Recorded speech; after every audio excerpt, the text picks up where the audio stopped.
Hey guys, tonight we're talking about medieval products.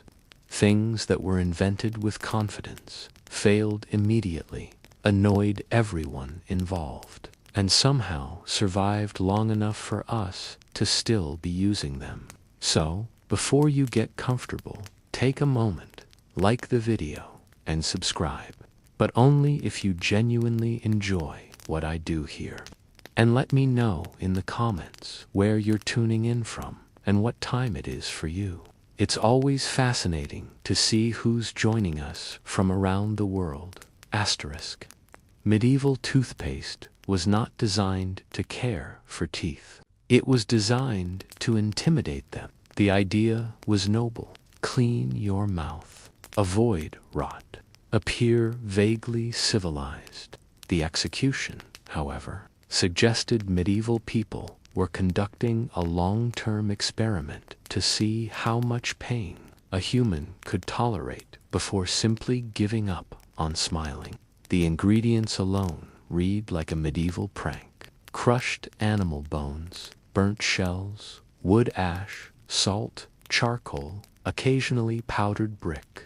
Because when your dental plan is already unhinged, why not commit fully? These substances were mixed into gritty powders or pastes and rubbed directly onto teeth using fingers, cloth, or what can only be described as medieval optimism.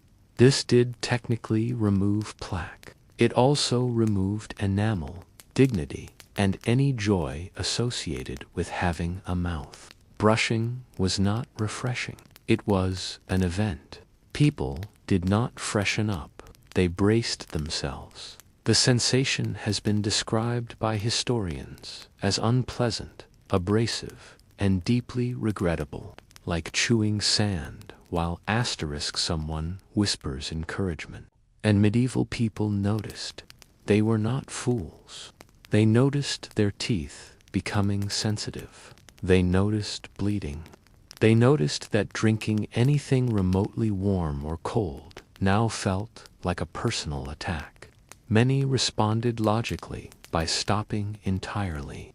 Others continued, brushing out of fear that not brushing would somehow be worse, which is a very medieval approach to problem solving. Here is the real failure. Toothpaste did not significantly improve dental outcomes. Teeth still rotted. Gums still receded. Infections still happened. The product hurt, delivered minimal results, and inspired zero enthusiasm. In modern terms, it would have been discontinued after a week and recalled for emotional damage. And yet, humanity refused to let it die. Instead of abandoning toothpaste, we refined it. We softened the abrasives. We added mint so it felt like progress.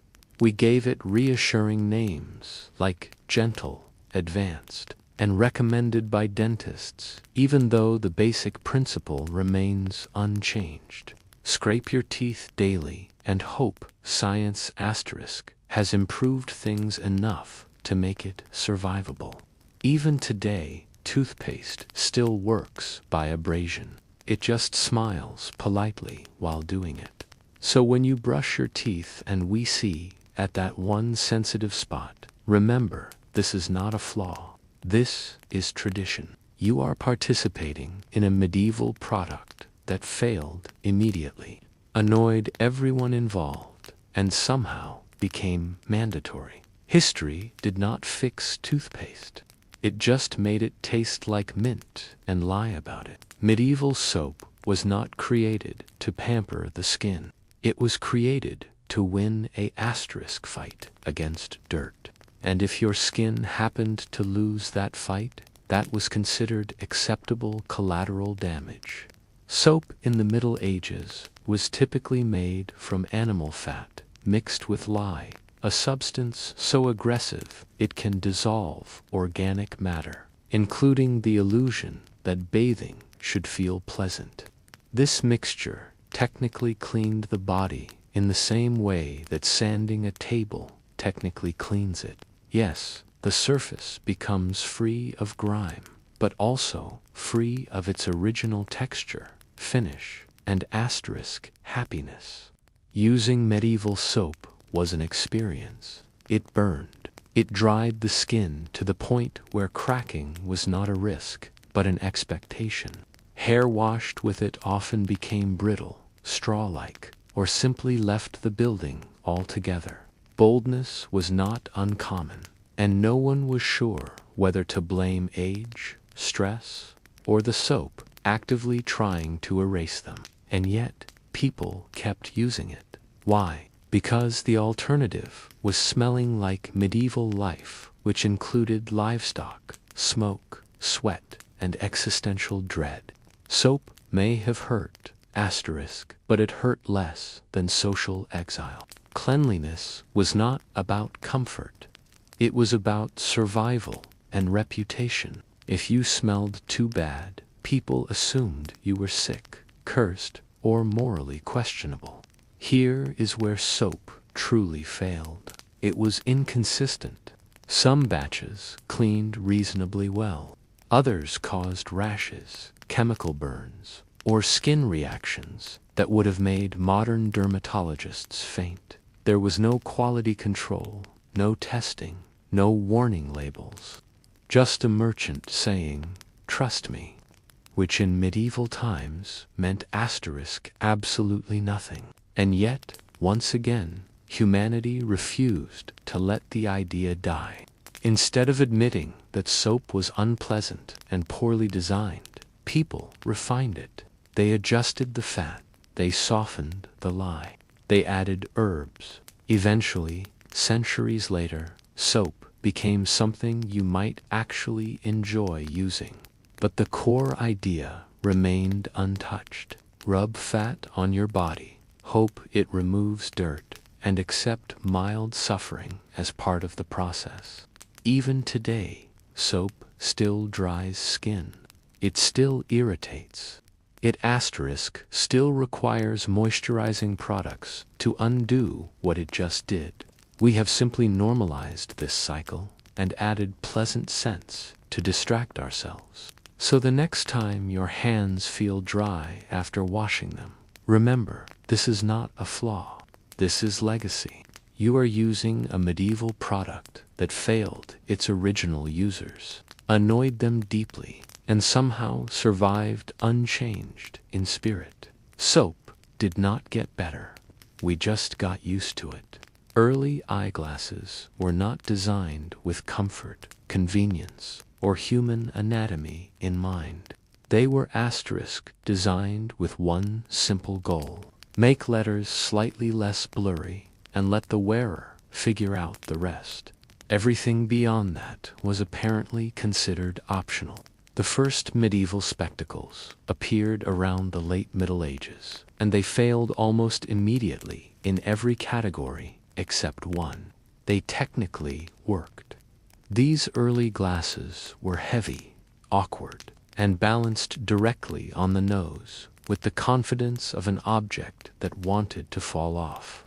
There were no arms to hook over the ears, no adjustable parts, just to lenses connected by hope and friction.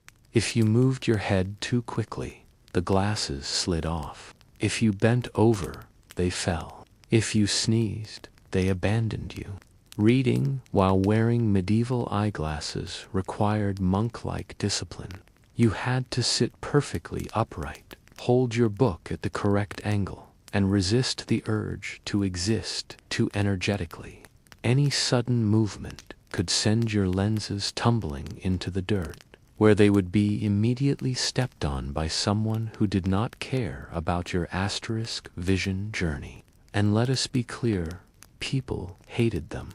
Eyeglasses were uncomfortable, socially awkward, and openly mocked. Some believed they were unnatural. Others claimed they weakened the eyes. A few suspected they were borderline witchcraft.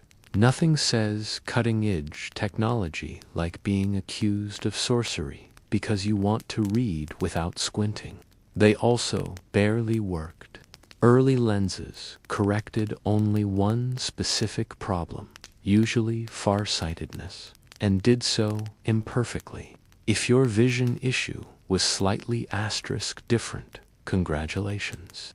These glasses were decorative.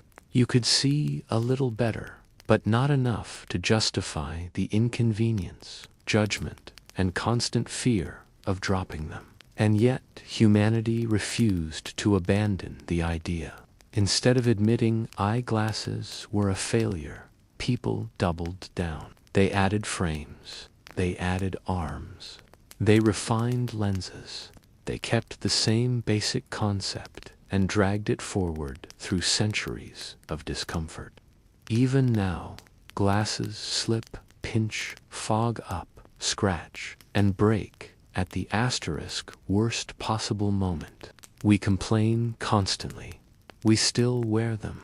Eyeglasses are the perfect medieval failure product. People disliked them from the beginning. They were uncomfortable, unreliable, and socially risky. But they solved just enough of a problem that no one could justify throwing them away.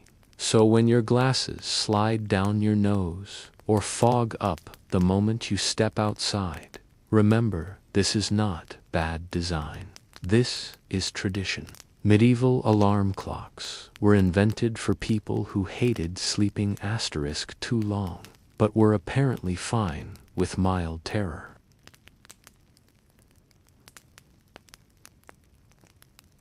These devices were not designed to wake you gently.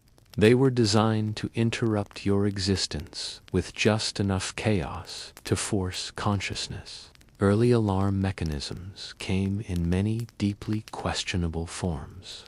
Some used weights that slowly descended overnight until they triggered a bell. Others involved candles marked with nails or metal balls that once the wax burned down would drop onto a plate with a dramatic clatter. The idea was simple. Noise equals waking. Precision safety was negotiable. Accuracy was optimistic. Medieval alarm clocks did not care what time it actually was. They cared only that something happened eventually. If you needed to wake before dawn, you might wake before midnight, or not at all, or during a small house fire. It was a flexible system, and people hated them. Imagine trusting your entire workday, prayer schedule, or survival routine to a candle slowly burning in a drafty room. If the flame flickered wrong, congratulations, you are now late. If the wax burned too fast, you woke up early and stared into the darkness, questioning every life choice that led you here. Some alarms were so loud and violent that they startled entire households awake, including people who had absolutely nothing scheduled that morning. Medieval mornings were not private affairs. One person's alarm was everyone's problem, and yet, despite the inconvenience, danger, and sheer unreliability, the concept refused to die. Instead of saying, perhaps humans were not meant to be shocked awake by collapsing objects, people doubled down. They refined the idea. They added gears, springs, bells, eventually electricity. Now, we use phones that scream at us every morning like emotionally distant medieval bells with Wi-Fi, and we still hate them. No one enjoys alarm clocks. We dread them. We negotiate with them. We hit snooze like it is a legally binding contract. Entire industries exist to make alarms gentler, softer, or more natural, which is humanity quietly admitting that the original idea was a mistake. But the core concept remains unchanged. Artificial noise forces wakefulness. Wakefulness leads to productivity. Productivity justifies suffering. Medieval alarm clocks failed at comfort, accuracy, and user satisfaction. They succeeded only in one thing: making sure people woke up against their will. That single success was apparently enough to carry the product through centuries. So tomorrow morning, when your alarm goes off and you feel instant resentment, remember, this is not modern inconvenience. This is medieval heritage ring in your ears. Medieval candles were not romantic. They were not cozy. They were not atmospheric. They were barely functional sticks of disappointment that happened to be on fire. Most medieval candles were made from animal tallow, rendered fat taken from cows or sheep. This meant they smelled faintly of livestock, smoked aggressively, and dripped molten grease everywhere, like they were actively trying to ruin your furniture. Beeswax candles existed, but those were expensive and mostly reserved for churches, nobles, or people who wanted to flex their wealth through illumination. Lighting a candle did not create a soft glow. It created a small, flickering argument between flame, smoke, and gravity. Tallow candles burned unevenly, bent under their own heat, and showered hot wax onto tables, floors, hands, and occasionally faces. People did not relax by candlelight. They monitored it nervously. The light itself was underwhelming. One candle barely illuminated a room. 2 candles meant luxury. 3 candles meant you were either wealthy or doing something suspicious. Reading by candlelight was difficult, eye-straining, and often accompanied by coughing as smoke gathered near the ceiling like an unwanted houseguest. And yet, candles were everywhere because there was no alternative. Oil lamps required oil. Torches were dangerous indoors. Candles, as awful as they were portable, controllable, and only mildly catastrophic. So, people tolerated them, complained constantly, and kept using them. Candles failed at efficiency. They failed at cleanliness. They failed at comfort. They failed at safety. Medieval records mention fires caused by candles with alarming frequency, usually followed by phrases like tragic accident and everything burned down. And still, humanity refused to let them go. Instead of abandoning candles, we refined them. We improved wicks. We cleaned wax. We reduced smoke. And then, centuries later, something strange happened. We started buying them voluntarily. We labeled them relaxing. We lit them during baths and called it self-care, completely forgetting that medieval people would have associated candlelight with sore eyes and the constant fear of house fires. Candles are the perfect medieval failure product.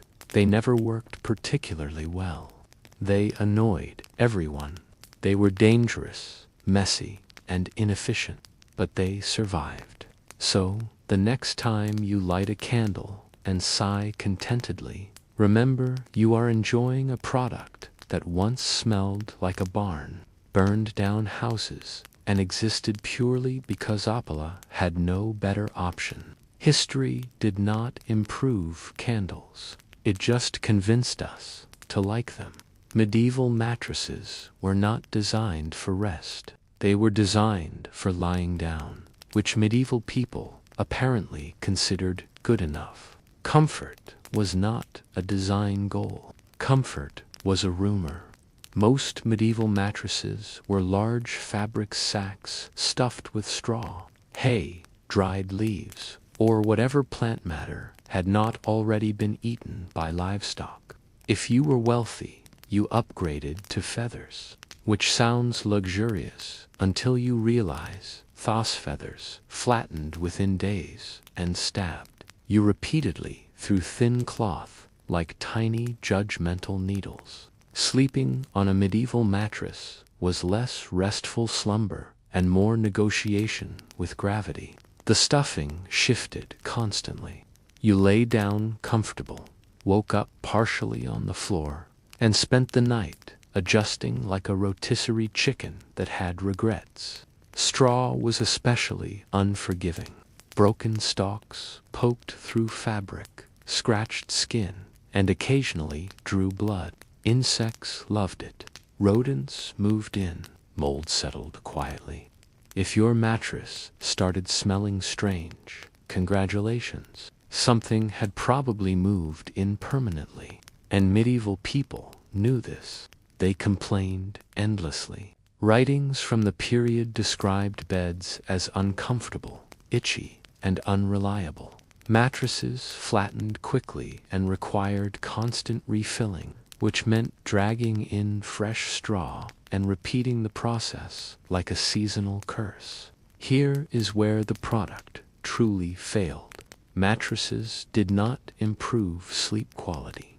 People woke up sore, stiff, and back pain was common. Good rest remained elusive. In modern terms, medieval mattresses had terrible customer satisfaction and zero quality control. And yet, humanity refused to abandon the idea. Instead of questioning whether sleeping on sacks of plant matter was wise, people doubled down.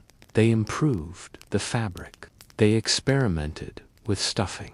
They layered mattresses. Eventually, centuries later, we arrived at foam springs and memory materials that still somehow fail to satisfy everyone. We still complain about too soft, too firm, too hot, too expensive. Somehow, after 800 years, we are still arguing about how to sleep comfortably. The medieval mattress failed immediately. It was uncomfortable, unhygienic, and exhausting. But the core idea, stuffing something soft into a sack and lying on it, was never questioned. So when you wake up sore and blame your mattress, remember, this is not modern inconvenience. This is medieval design philosophy, alive and well in your bedroom. Medieval pillows were not designed for comfort. They were designed to exist near your head and occasionally remind you that comfort was not a medieval priority. The idea of a soft, supportive cushion cradling your neck would have sounded suspiciously luxurious, possibly sinful, and almost certainly unnecessary. Early pillows were often stuffed with straw, rags, or rough feathers, and sewn into stiff fabric sacks that flattened almost immediately. Some were so firm they bordered on architectural features. Others were lumpy enough to qualify. Either way, waking up refreshed was not part of the experience. And if you were poor, you might not have had a pillow at all. You used folded clothing, a wooden block, or your arm. If you were wealthy, congratulations. You had a pillow that still hurt, just with better stitching. Comfort did not scale with income. It merely changed textures. In some regions, pillows were intentionally hard. The logic was that softness encouraged laziness, vanity, or spinal misalignment, depending on who he was. There was also a belief that soft pillows caused moral weakness, which is a bold claim for an object that barely supported your head in the first place. Pillows also failed hygienically. They absorbed sweat, oils, drool, and whatever insects decided to move in. Washing them was rare. Drying them properly was even rarer.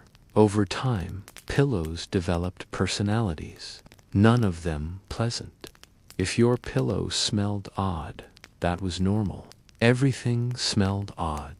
Despite all this, medieval people kept pillows, not because they worked well, but because the idea of something under the head was hard to abandon. The product failed at softness, failed at cleanliness, and failed at durability, but it survived as a concept. Fast forward to today, and we are still arguing about pillows. Memory foam versus down, firm versus soft, cooling versus supportive. Entire industries exist to fix a problem medieval people accepted without complaint.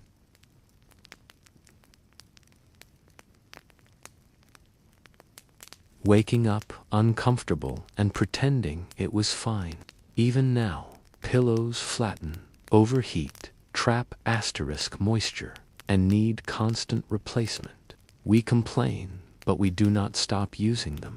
We simply buy more, hoping the next one will finally solve what the last 10 could not. Pillows are a medieval failure that became tradition. They never worked perfectly. They annoyed everyone, and somehow they are still essential. So when you flip your pillow to the cool side tonight and feel brief relief, remember you are participating in centuries of disappointment, just better marketed. Buttons were not invented to make life asterisk easier. They were invented to make clothing more annoying while pretending to be sophisticated. Before buttons, medieval people used ties, pins, and laces. Simple systems that worked quickly and allowed you to escape your clothes without a prolonged struggle. Buttons changed all of that. Early buttons appeared in the Middle Ages as decorative status symbols, not functional fasteners. They were small, fiddly, and proudly inefficient. Instead of securing garments quickly, they demanded time, precision, and asterisk patience. 3 things medieval life was already running dangerously low on. Buttoning a tunic could take several minutes. Undoing it took even longer. Cold fingers made the process feel like a test of personal worth. Drop a button and it vanished into the straw-covered floor forever, joining a lost civilization of other tiny objects sacrificed to inconvenience. And yet buttons spread. Why? Because they looked refined. Buttons suggested wealth, tailoring, and leisure. The kind of leisure required to asterisk stand still while someone else fastened you into your outfit like a human parcel. The more buttons you had, the more it signaled that you were important enough to waste time. Functionally, buttons failed. They popped off. They broke. They loosened. They offered no flexibility if your weight changed, which medieval diets were famously unpredictable about. Laces adjusted, pins adapted, buttons judged silently. Buttons also made laundry worse. Washing garments with buttons risked damage, tangling, or breakage. Repairing them, asterisk, required skill, thread, and eyesight. All things medieval peasants did not have in abundance. Despite this, humanity doubled down. Instead of admitting that buttons were inferior to faster systems, we embraced them. We added more buttons, smaller buttons, decorative buttons that did absolutely nothing. Even today, clothing includes buttons that exist purely to look busy while contributing nothing to function. We still struggle with them. We still lose them. We still get annoyed when one pops off in public. Buttons are the asterisk, perfect medieval failure product. Slow, unnecessary, fragile, and irritating, yet socially powerful enough to survive unchanged in principle for centuries. So the next time you button a shirt and feel that tiny flicker of frustration, remember, this is not poor modern design. This is medieval fashion winning an argument it never deserved to win. Medieval public toilets were not designed for hygiene.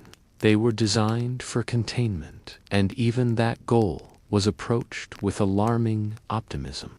The basic idea was simple. Designate a hole, asterisk, convince people to aim for it, and trust gravity to solve the rest. Science was not invited. to this meeting. Most medieval public toilets were long wooden benches with multiple holes cut into them positioned over pits, rivers, or flowing water if someone was feeling ambitious. There were no dividers, no privacy, no personal space. Using the toilet was a communal activity, whether you wanted it to be or not. Conversation happened, eye contact happened, regret happened. Cleanliness was theoretical.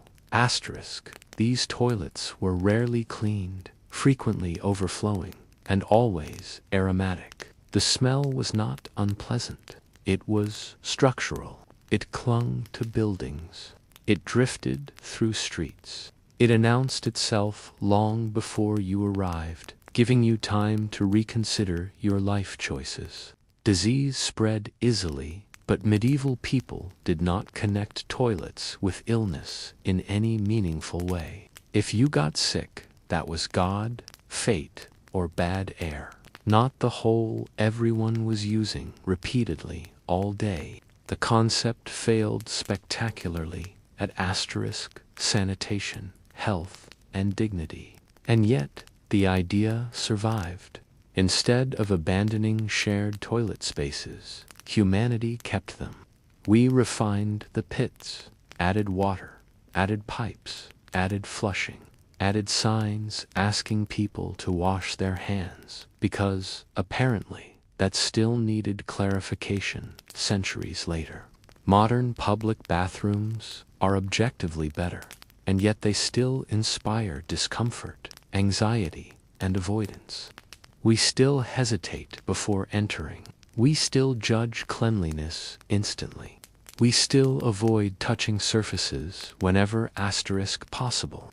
The medieval experience lives on emotionally, if not structurally. Public toilets have never been loved. They have always been tolerated. They fail at comfort. They fail at privacy. They fail at peace of mind. And yet, they are unavoidable because the alternative is far worse.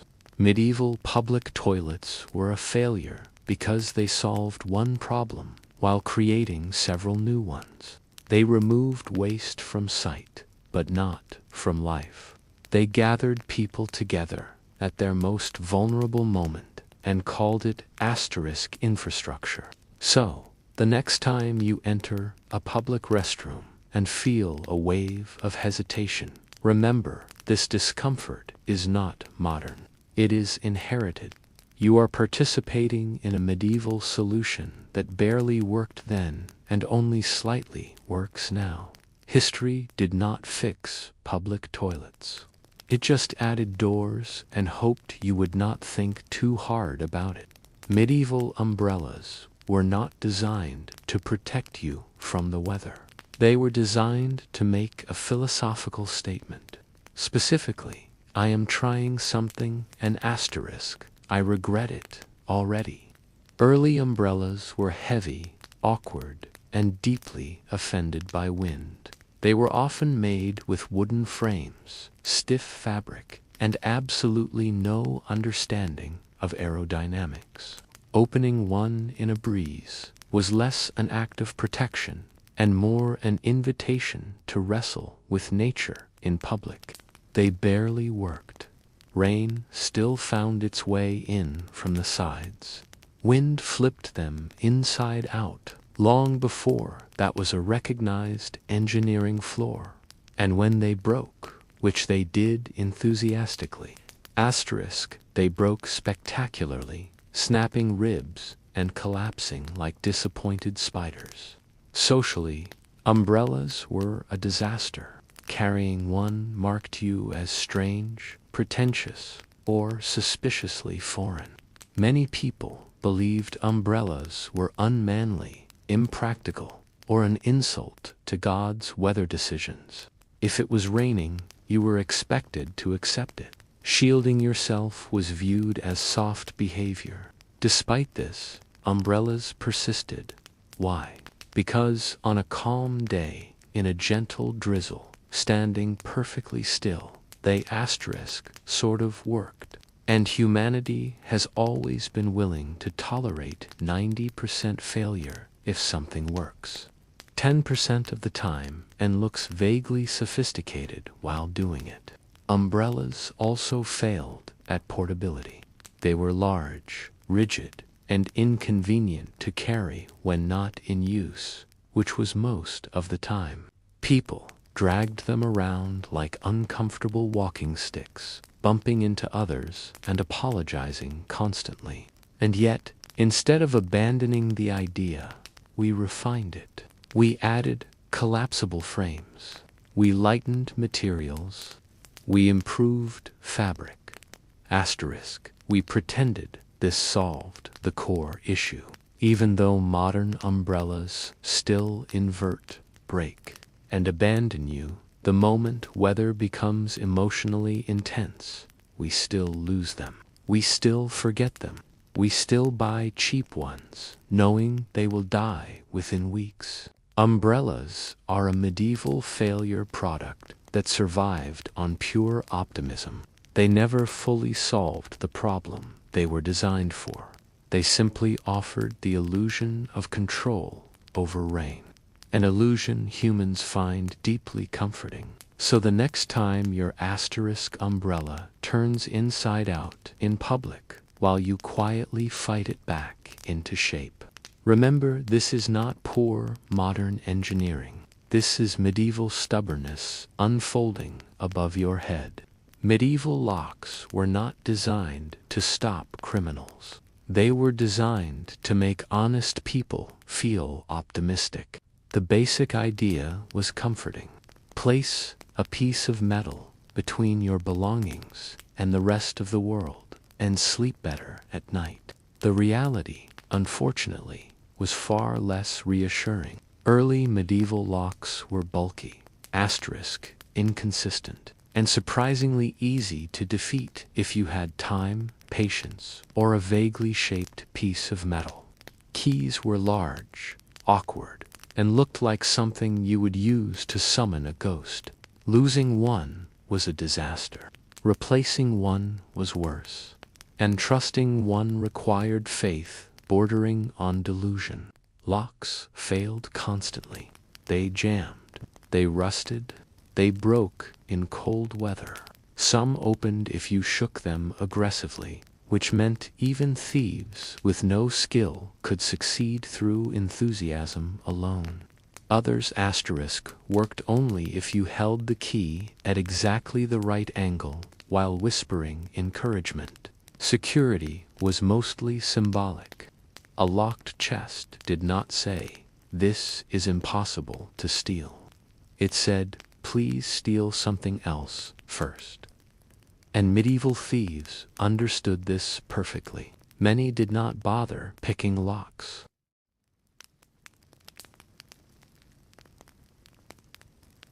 They simply broke the container because the lock itself was often stronger in concept than in construction. And yet, people loved locks. Why? Because they offered psychological asterisk comfort. Even a bad lock feels better than no lock. It tells you that you tried, that you cared, that you participated in the illusion of control over your possessions. Instead of abandoning locks when they clearly failed, medieval people kept improving them. They added complexity, wards, tumblers, traps. Each new version promised security and delivered mild inconvenience. And we kept the idea alive. Even today, locks fail, keys snap, doors jam, passwords get forgotten, security systems get bypassed. We still rely on tiny asterisk mechanisms to protect everything we own, and we still feel betrayed when they fail us. Locks are a perfect medieval failure product. They never fully stopped theft. They complicated access. They required constant maintenance. And they survived because humans crave the comfort of believing their stuff is safe. So, the next time you lock a door and still feel the urge to double check it, Remember, this anxiety is not modern. It is medieval reassurance, doing its very best. Medieval makeup was not designed to enhance beauty. It was designed to win a staring contest with death and convince society you were healthy enough to survive the week. Pale skin was fashionable because it suggested you did not work outside, did not sweat, and were not currently being crushed by peasant labor. The solution was simple. Paint your face white and hope no one asked too many questions. The most popular ingredient was lead. Yes, actual lead, ground into powders and applied generously to the face. It created the desired ghostly pallor, while slowly poisoning the wearer. Skin damage, hair loss, tooth decay, and neurological problems followed. Medieval people noticed the side effects. They just decided beauty was worth it. Rouge was no better. Made from crushed insects, toxic minerals, or plants that absolutely should not have been rubbed on skin. It irritated faces and caused rashes. Lips cracked, cheeks burned. But the color looked fashionable for a few hours, and that was apparently enough. Makeup failed completely at safety. It failed at skincare. It failed at long-term health. In modern terms, this product would have been recalled immediately and banned by every regulatory body on Earth. And yet, humanity refused to stop. Instead of abandoning makeup when it actively harmed users, people refined it. They removed the worst poisons. They replaced them with slightly less poisonous substances. Eventually, we reached a point where makeup mostly does not kill you, which is a low but impressive bar. Even now, makeup still irritates skin. It clogs pores. It causes breakouts. It requires entire removal routines to undo the damage it just did. We apply products in the morning and spend the evening repairing the consequences, just like medieval users did, only now with better lighting and more mirrors. Makeup is a medieval failure product because everyone knew it was bad. They saw the damage. They experienced the pain. They complained. And they kept using it anyway because social pressure mattered more than comfort or health. So the next time your skin reacts badly to a cosmetic product and you sigh in resignation, remember this is not modern inconvenience. This is medieval beauty standards refusing to die. Medieval medical bandages were not designed to heal wounds. They were designed to make everyone feel like something was being done, which in medieval medicine counted as success. The basic idea was simple. If something is bleeding, wrap it with what? Whatever cloth was nearby, old linen, rags, torn clothing. Sometimes bandages were reused because laundry was difficult and optimism was strong. Cleanliness was not a requirement. Faith was. These bandages trapped dirt, moisture, and bacteria with impressive efficiency. Instead of protecting wounds, they created warm, enclosed environments where infections could thrive happily. If a wound became red, swollen, or started smelling strange, that was considered a normal stage of healing or a sign that God was deeply involved. Medieval people noticed that wounds often worsened after being bandaged. They noticed fever, pain, and spreading infection. They noticed limbs turning colors that limbs should not turn. And yet the practice continued. Why? Because doing nothing felt worse. Bandaging gave structure to care. It gave patients hope. It gave healers the appearance of competence. Removing a bandage felt irresponsible, even if keeping it on was slowly destroying the patient. And here is where the product truly failed. Bandages were often paired with substances that made things worse. Honey, herbs, wine, animal fat, sometimes helpful, sometimes disastrous. There was no way to tell. Medical asterisk outcomes were treated like surprise endings. In modern terms, medieval bandages had catastrophic side effects and wildly inconsistent results. They failed at sanitation. They failed at healing. They failed at preventing infection. But they succeeded at one crucial thing: ritual. Instead of abandoning bandages, humanity refined them. We cleaned the cloth, sterilized it, improved materials, but the core medieval idea remains untouched. Wrap the wound and trust the process. Even now, bandages trap moisture.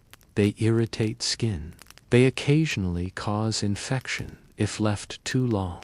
We still argue about whether to let a wound breathe or keep it covered, a debate medieval people were unknowingly having without the vocabulary. So, the next time you peel off a bandage and what you see underneath, remember this discomfort is not modern. It is medieval medicine doing its best and failing forward.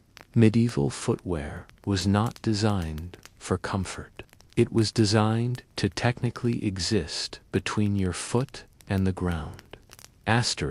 And even that goal was approached with cautious optimism.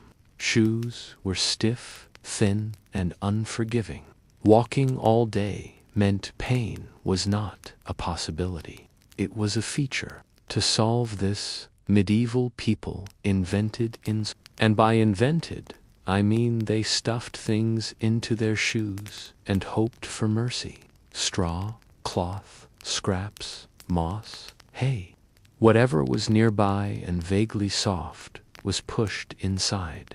This padding shifted constantly, bunched up, flattened within hours, and smelled like it had its own opinions. At first, it felt better, briefly. Then the stuffing migrated. One step later, all the cushioning was under your toes. 2 steps later, it vanished entirely. By midday, you were walking on bare leather again. Except now, your shoe also contained damp organic matter, slowly becoming a science experiment. Insoles failed at durability. They failed at stability. They failed at hygiene. Wet straw inside a shoe did not dry quickly. It rotted. It attracted insects. If you removed it at the end of the day, you were greeted by a smell that suggested your foot had lived a full, independent life. And medieval people knew this. They complained. They replaced stuffing constantly. They accepted that walking hurt and that foot comfort was a modern fantasy. Yet instead of abandoning insoles, they kept them because even temporary relief was better than none. This is where the failure becomes impressive. Instead of questioning whether stuffing plants into shoes was a flawed concept, humanity refined it. We replaced straw with felt, felt with cork, cork with foam, foam * with gel, and somehow, after centuries of innovation, people still complain about insoles not working properly. Too soft, too firm, too thin, too bulky. Sound familiar? Modern insoles still flatten. They still shift. They still smell. We still remove them occasionally and question our life choices. The materials changed, but the experience did not. Footwear insoles are a medieval failure product that survived through pure desperation. They never fully solved the problem they were created for. They simply made walking slightly less miserable for a short period of time. which in medieval logic counted as success. So the next time your feet ache and you consider buying new insoles, remember this disappointment is ancient. You are walking in medieval footsteps, literally and emotionally. Medieval paperwork was not designed to make life easier. It was designed to exist, multiply, and slowly drain the will of everyone involved. The moment medieval societies discovered paper records, they immediately asked the most dangerous question in human history. What if we wrote this down again? Charters, permits, tax records, guild memberships, land deeds, church documents, everything required paper. And not just one copy, multiple copies, stored in different places, written by hand, slowly, painfully, often incorrectly. The process failed at efficiency immediately. Copying documents took hours, days, sometimes weeks. Mistakes were common. Corrections were messy. Entire disputes erupted over spelling errors or smudged ink. If a asterisk document was lost, burned, stolen, or eaten by rodents, congratulations. History had just reset your legal existence, and medieval people hated it. Records from the period are filled with complaints about clerks, delays, confusing language, and endless repetition. People traveled long distances, only to be told they were missing a document they had never been informed existed. Sound familiar? Good. That means the system is working exactly as intended. Paper bureaucracy failed because it created more problems than it solved. It slowed decisions. It centralized power. It favored those who could read, write, and afford scribes. For everyone else, paperwork was a maze designed to exhaust you into compliance. And yet, humanity clung to it like a bad habit. Instead of simplifying systems, medieval societies expanded them. More forms, more seals, more signatures, more layers of approval. Every problem became a paperwork problem, and paperwork became the problem itself.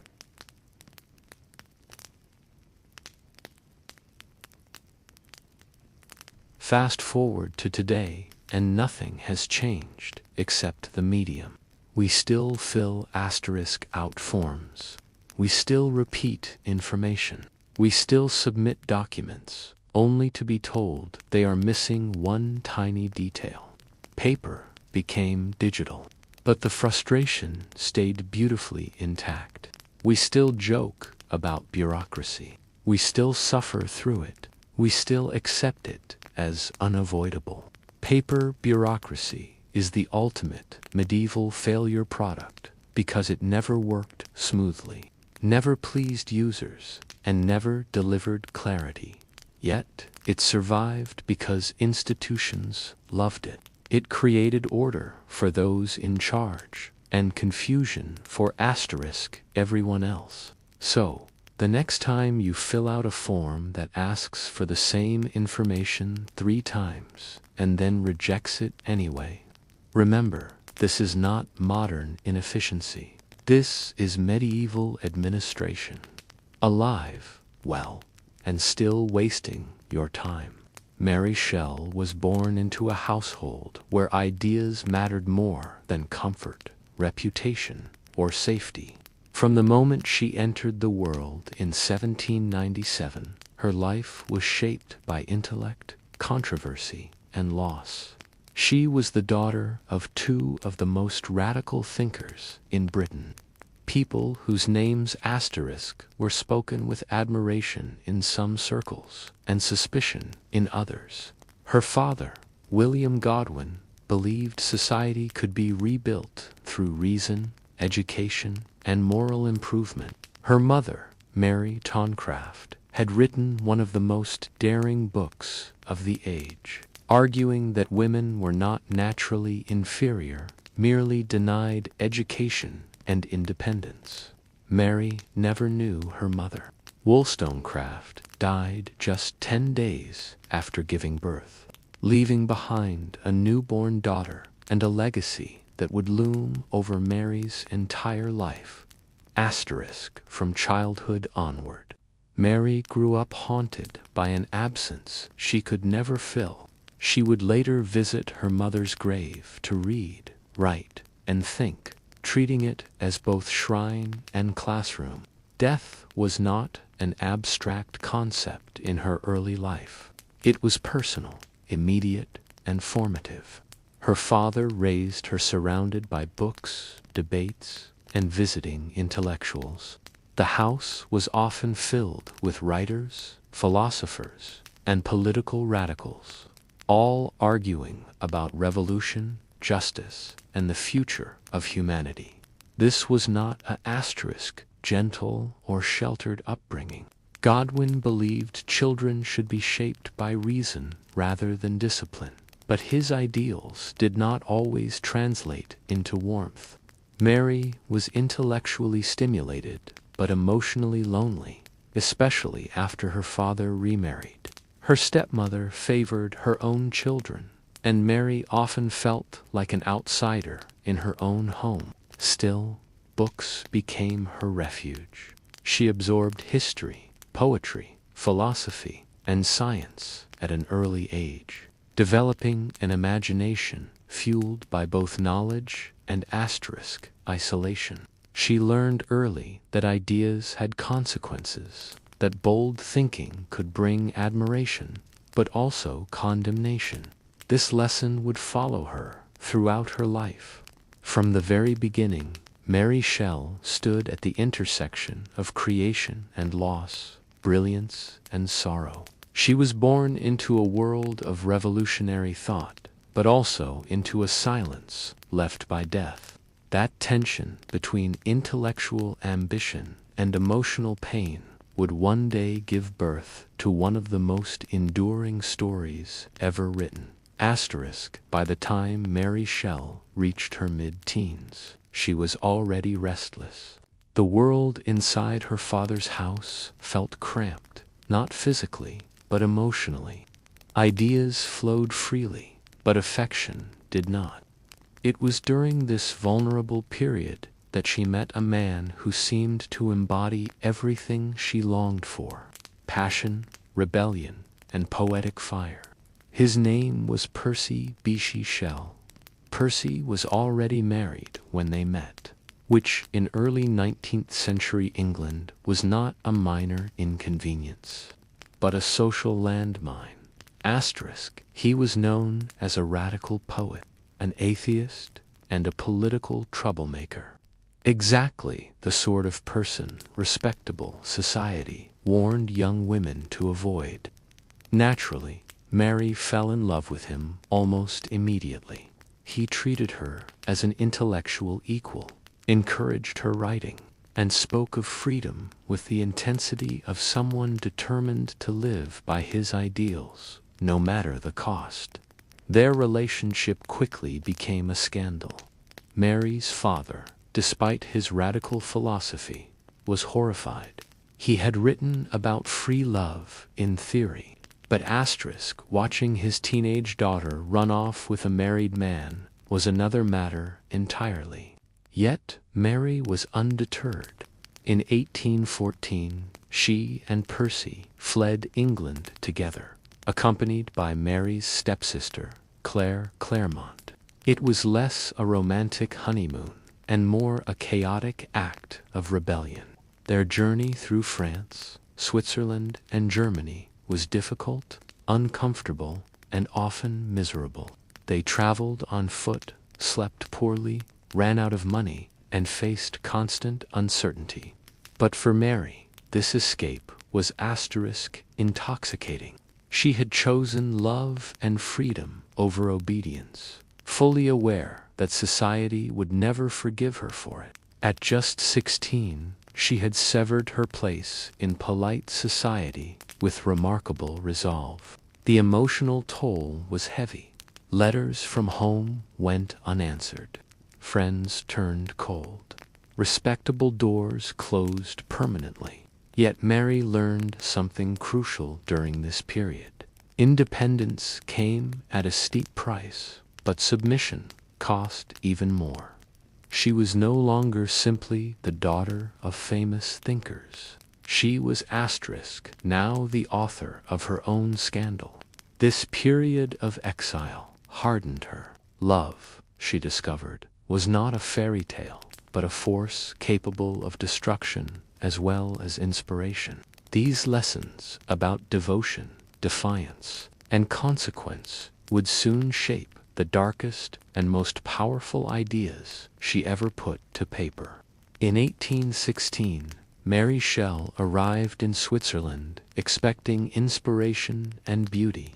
What she encountered instead was darkness, literal and psychological. That year would later be remembered as the year without a summer, caused by a massive volcanic eruption that filled the atmosphere with ash and blotted out the sun. Cold rain fell relentlessly. Skies stayed gray. Days felt unfinished. For Mary, the gloom seeped into everything. She and Percy Shelley settled near Lake Geneva, not far from the rented villa of Lord Byron, already infamous for his excesses and genius. The group that gathered there, poets, lovers, and restless minds, spent their days trapped indoors, reading German ghost stories aloud by candlelight, arguing about science, life, and the soul. Conversations drifted toward electricity, galvanism, and the disturbing question of whether life itself could be artificially created. It was Byron who proposed a challenge. Each person should write a ghost story. At first, Mary struggled. Nights passed with no ideas, only unease. She felt like an observer rather than a creator, surrounded by towering male intellects. But her imagination was quietly assembling something far more powerful than a simple ghost tale. One night, unable to sleep, Mary experienced what she later described as a waking dream. She saw a pale student kneeling beside a thing he had assembled, watching it stir to life.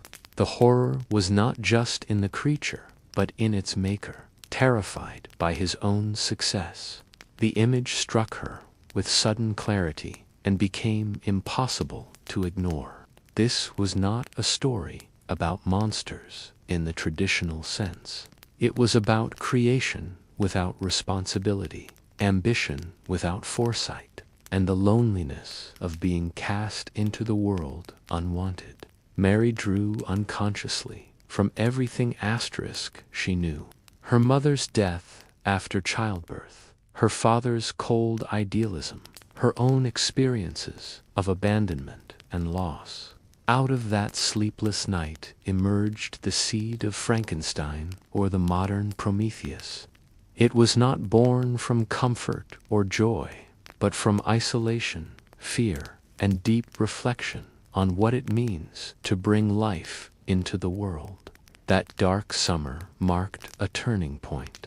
Mary was no longer merely absorbing ideas. She was transforming them. In a world without sunlight, she imagined a spark powerful enough to animate the dead, and in doing so quietly changed literature forever. The creation of Frankenstein did not bring immediate triumph to Mary Shell. Instead, the years that followed were marked by a far more intimate and devastating education, motherhood, and the repeated experience of loss. While still in her late teens, Mary became pregnant for the first time.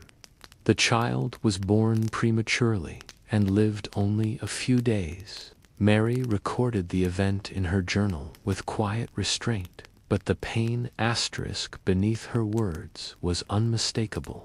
She dreamed of the baby coming back to life, warmed by the fire.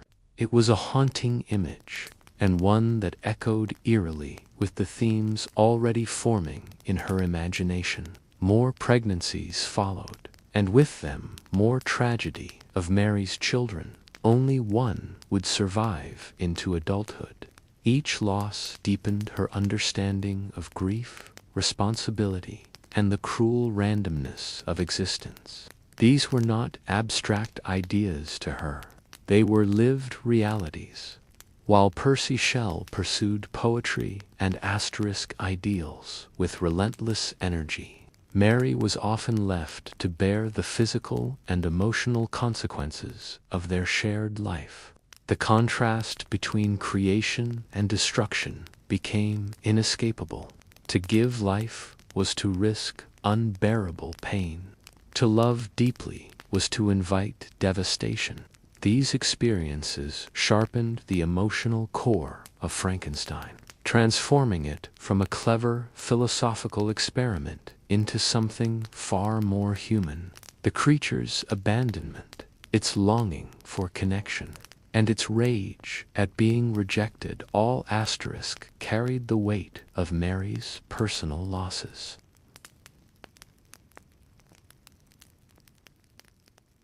During this period, Mary also faced social isolation. She was judged harshly for her unconventional life, blamed for moral transgressions others freely committed. Respectable society saw her as reckless, improper, even dangerous. Yet she continued to write, revise, and think, often doing so while exhausted, grieving, and financially uncertain.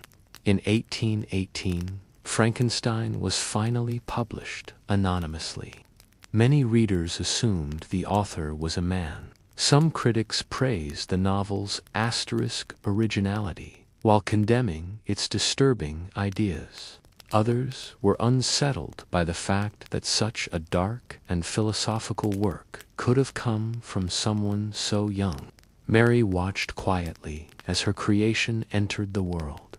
Much like the creature in her novel, misunderstood, debated, and judged without mercy. Motherhood and grief had carved something permanent into Mary Shelley. They stripped away youthful illusions and replaced them with a deeper, darker clarity. Life, she learned, was fragile. Creation asterisk was dangerous, and love carried consequences no one could fully control. As Frankenstein began to circulate and stir conversation, Mary Shelley found that recognition did not translate into security. The novel attracted attention, controversy, and curiosity, but very little money. Most of the profits went to publishers, while Mary and her husband continued to live under constant financial strain. Fame, it turned out, was not a reliable source of food, warmth, or stability. In 1816, after years of scandal and uncertainty, Mary asterisk finally married Percy Bishop. The marriage was made possible by tragedy. Percy's first wife had drowned herself, a death that cast a long shadow over their union. Though the marriage brought a degree of social legitimacy, it did little to ease their deeper problems. Percy remained brilliant, idealistic, and increasingly impractical. Money slipped through his hands almost as quickly as it arrived. He gave generously to friends, causes, and strangers, while Mary worried quietly about debts, children, and survival. Asterisk, their relationship grew strained. Percy's emotional intensity could be exhausting, and his belief in free love often left Mary feeling insecure and sidelined. She admired his genius, but she also carried the burden of reality, arranging moves, managing finances, and enduring the consequences of his recklessness. While he wrote poetry aimed at eternity, Mary was forced to think about tomorrow. Despite this, she did not stop writing. She revised Frankenstein, contributed essays and reviews, and began work on asterisk new fiction. Yet, her literary identity remained overshadowed by her husband's reputation. She was often introduced not as an author in her own right, but as Percy Shell's wife, a label that quietly minimized her achievements. Poverty followed them wherever they went. They moved frequently, fleeing creditors and searching for cheaper living conditions. This instability deepened Mary's sense of displacement. Home was never permanent, and safety always felt provisional. Still, these years refined her voice. She became sharper, more disciplined, and more aware of the cost of idealism when divorced from responsibility. This period forced Mary Shell to confront a harsh truth. Imagination alone could not sustain a life. Creation required endurance. Genius demanded sacrifice, and love, no matter how passionate, could erode under the weight of hunger, grief, and unmet expectations. The tension between vision and survival would remain a central theme in both her life and her work. By the early 1820s, Mary Shell and Percy Beachy Shell left England for Italy, hoping distance might solve what proximity had failed to fix. Italy promised beauty, warmth, and a lower cost of living. It also offered escape from creditors, judgment, and the ghosts of their earlier choices. For a time, the move felt almost successful. The landscapes were luminous, the cities ancient and alive, and the intellectual circles stimulating. Yet beneath the surface, the same fractures remained. Italy became a place of contrasts. There were moments of genuine happiness, long walks, shared reading, conversations about art and history, but these were punctured repeatedly by tragedy. 2 of Mary's children died there, taken by illness in quick succession. The losses hollowed her. Grief became routine, something endured rather than processed. Percy, overwhelmed and guilt-ridden, retreated further into idealism, poetry, and emotional distance. Their marriage began to feel less like a partnership and more like coexistence. Percy's belief in emotional freedom led him into intense attachments with other women, arrangements he justified philosophically, but which wounded Mary deeply. She was expected to be understanding, enlightened, modern, yet she remained human. Love, she learned again, could be rationalized into cruelty. Mary continued writing, though often in emotional isolation. She worked on novels such as Valper, drawing on Italian history and political struggle, but the public reception was lukewarm. Critics compared her unfavorably to her husband, dismissing her work as secondary, derivative, or overly intellectual for a woman. The irony was sharp. She was criticized both for thinking too much and for not being brilliant enough. Italy, once imagined as renewal, slowly became associated with loss. The sunlit landscapes could not soften the accumulating grief. Each death, each disappointment stripped away another layer of youthful optimism. Mary matured rapidly, not through choice but necessity. Still, something crucial was forming. These years sharpened her understanding of endurance. She saw how ideals collapsed under pressure, how beauty could coexist with suffering, and how individuals survived not through grand philosophies, but through quiet persistence. Italy did not save Mary Shell, but it forged her. Out of heat, grief, and disillusionment, she emerged with a clearer sense of herself, not as someone orbiting genius, but as a writer shaped by experience, restraint, and a deep knowledge of human fragility. In 1822, everything collapsed. Mary Shell was only 24 when her life was violently split in two. Her husband, Percy Bysshe, set sail along the Italian coast in a small boat, confident as ever in his belief that nature could be mastered with courage and intellect. A sudden storm rose without warning. The boat vanished. Days later, Percy's body washed ashore, unrecognizable, battered by the sea. Mary was not present when it happened. She learned of his death through others, forced to imagine the final moments rather than witness them. The shock was absolute. Percy had been many things: brilliant, careless, exhausting, inspiring, but he had been the axis around which her adult life revolved. His death left not only grief, but silence. No more arguments, no more reconciliations, no possibility of change. The aftermath was grim. Percy's body was cremated on the beach in a strange, improvised ceremony attended by friends. Mary did not watch. She could not. Later she kept his heart literally preserved among his papers, a detail often sensationalized but deeply revealing. For Mary, memory was physical. Loss was something you carried, not something you moved past. Now, a widow with a surviving son, she faced an unforgiving reality. There was no romantic tragedy here, only responsibility. She returned to England poorer, more isolated, and socially vulnerable. As Percy's widow, she was both pied and judged. His family controlled his estate and limited her financial support, forcing her into careful negotiations simply to survive. Yet something shifted.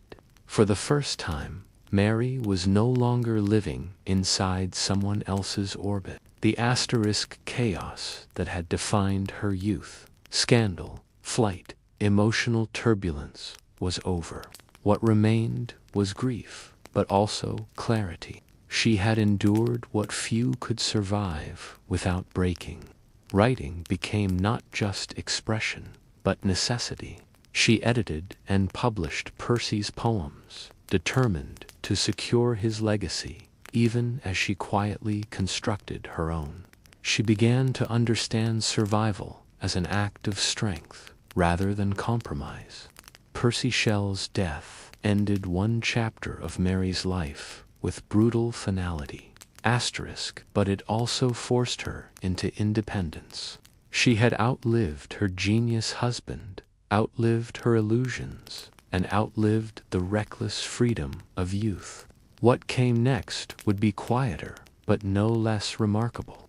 After returning to England, Mary Bysshe entered the longest and least romantic phase of her life. There were no dramatic escapes now, no thunderstorm revelations, no reckless geniuses to orbit. Instead, there was work. She was a single mother, a professional writer, and the guardian of a powerful literary legacy. Roles that demanded discipline rather than inspiration. Mary supported herself largely through writing, something still rare and precarious for a woman in the early 19th century. She produced novels, biographies, essays, travel writing, and short stories, contributing regularly to magazines and annuals. Works such as The Last Man explored themes of isolation, plague, and the collapse of civilization. Subjects critics found unsettling and oddly unmarketable. Many failed to recognize how deeply personal these stories were. Mary was writing about survival in a world emptied of familiar faces. At the same time, she became the primary editor of Percy Bysshe's work. She organized his manuscripts, corrected errors, and fought quietly against efforts to soften or censor his more radical ideas. Without her, much of Percy's poetry would likely have been lost or misrepresented. Yet this labor was often invisible. Praise went to the dead poet, not the living woman who preserved him. Mary also faced ongoing financial insecurity, and chronic illness. Headaches, weakness, and periods of near paralysis plagued her later years. Still, she continued to write, driven less by ambition than by necessity.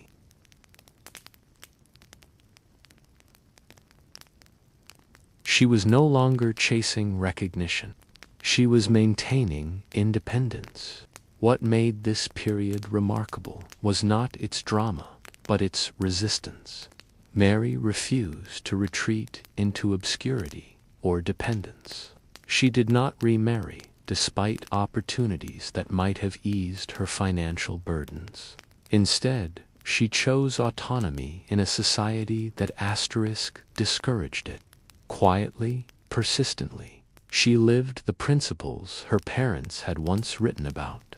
Though critics often dismissed her later work, Mary Shelley remained intellectually engaged and politically aware. She followed revolutions abroad, supported reformist causes, and never abandoned the belief that literature could shape moral thought.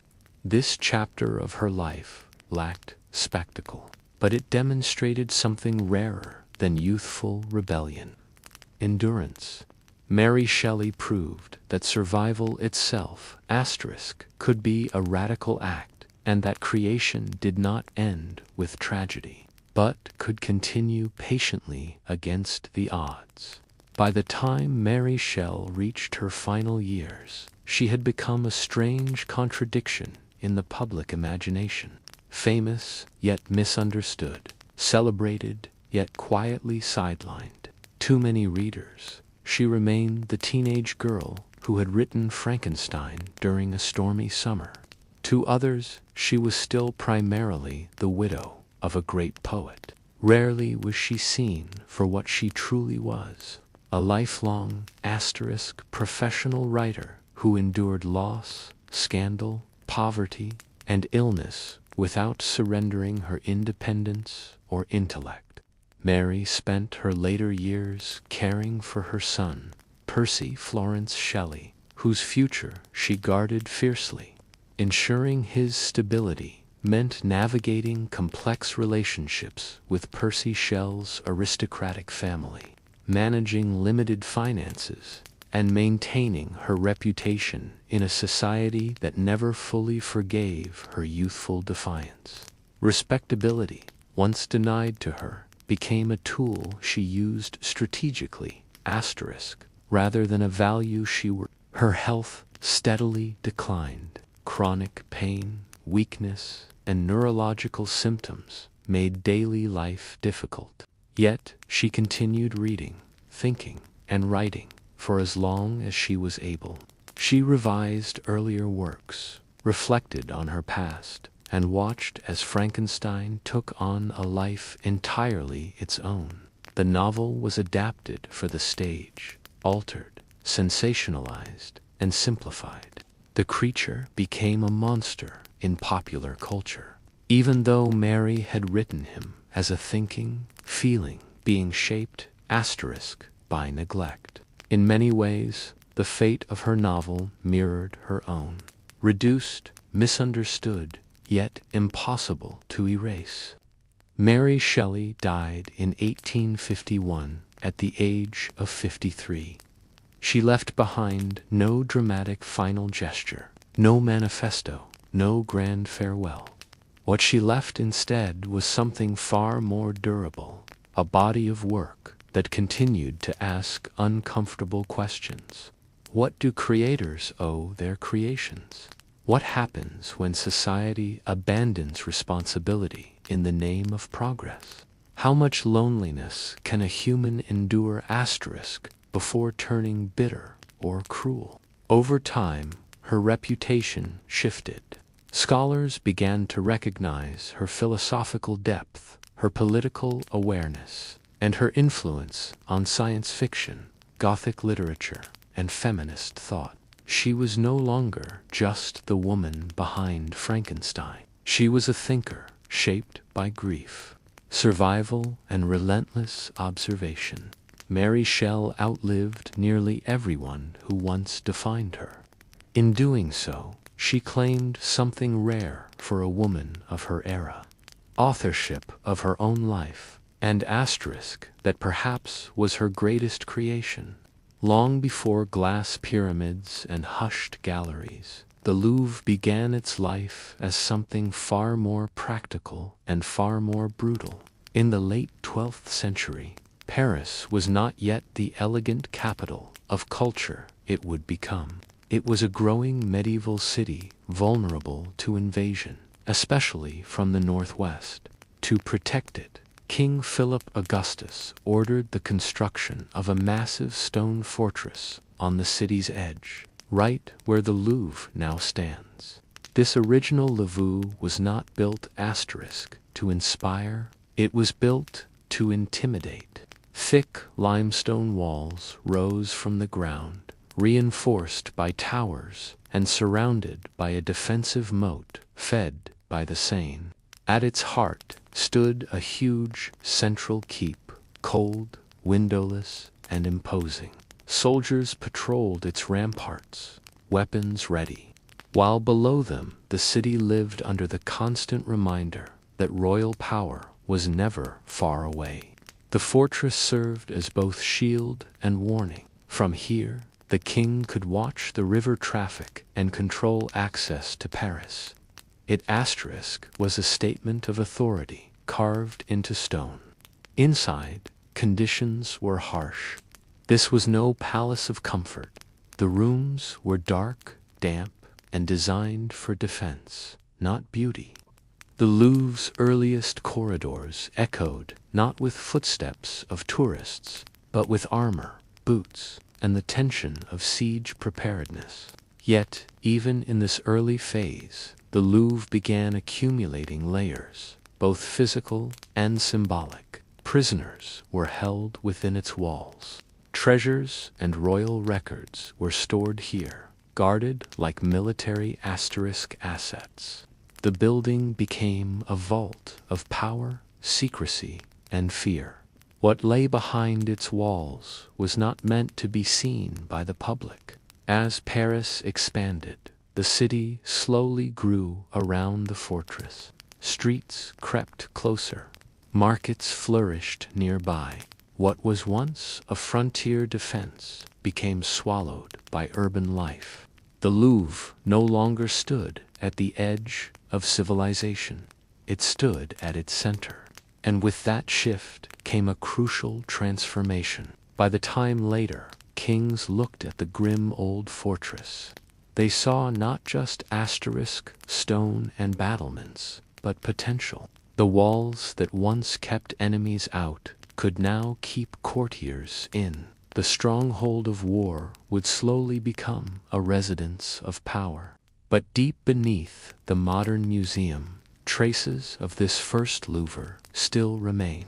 Medieval foundations, hidden passages, and the ghostly outline of the old keep lie buried below polished floors. Silent proof that the world's most famous art museum was born not from beauty, but from fear. As the medieval city tightened its grip around the old stronghold, the Louvre began to feel out of place.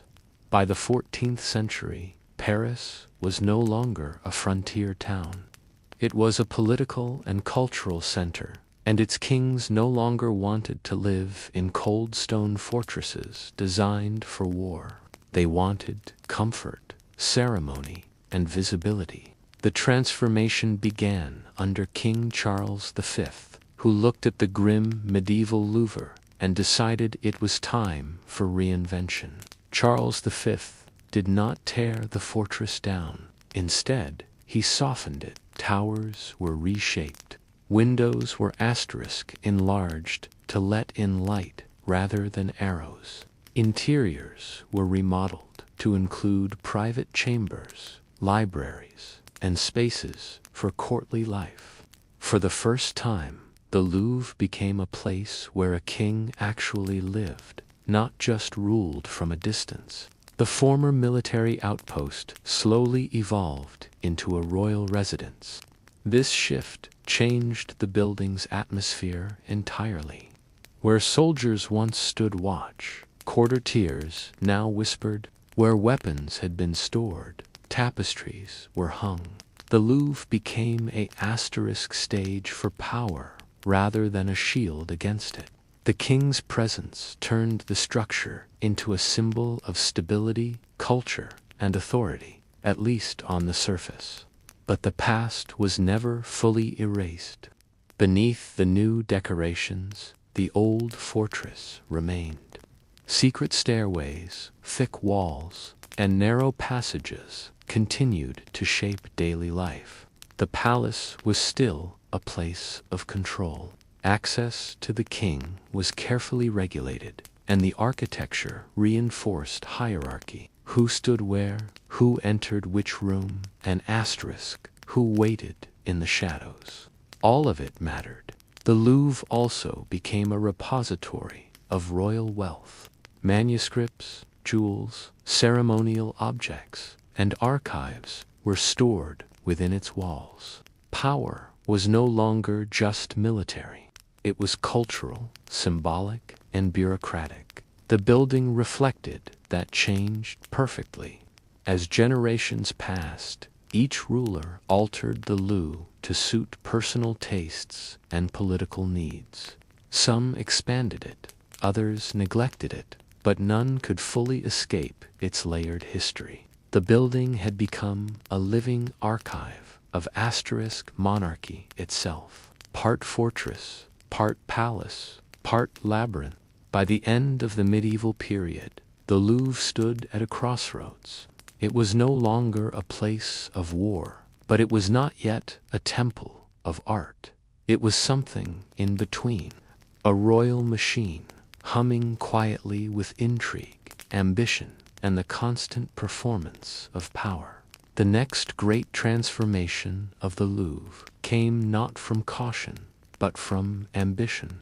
When King Francis I returned from his Italian campaigns in the early 16th century, he came back changed. He had seen Renaissance courts filled with art, symmetry, and humanist ideals, and the medieval heaviness of the Louvre suddenly felt embarrassing. Stone walls and narrow towers belonged to an older world. Francis wanted splendor.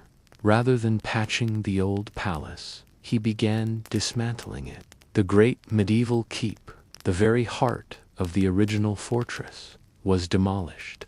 In its place rose elegant facades inspired by Italian Renaissance design. Columns replaced battlements. Proportion replaced brute strength. The message was clear.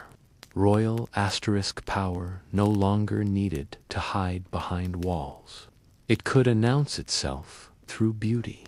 This was not merely an architectural update. It was a political statement. Francis, I wanted France to rival Italy as the cultural leader of Europe, and the Louvre would be his proof. He invited artists, architects, and thinkers to his court, including the aging Leonardo da Vinci, whose works would later form the core of the royal collection. Art became an extension of monarchy, a way to project intellect and legitimacy. Inside the palace space was reorganized around ceremony. Grand staircases controlled movement. Long galleries allowed processions of courtiers to be seen and judged.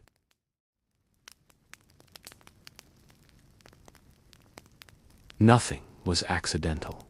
Architecture became choreography, guiding bodies and eyes toward the king. To be visible at the Louvre was to exist. To be excluded was political death. Yet, even as the Renaissance palace rose, the building's old secrets remained buried below. Medieval foundations still supported the new elegance. Hidden rooms, and forgotten passages lingered beneath marble and plaster. reminders that the past was never fully destroyed, only covered. The Louvre became a place of contradictions. It celebrated human creativity while reinforcing absolute power. It displayed beauty while quietly enforcing hierarchy.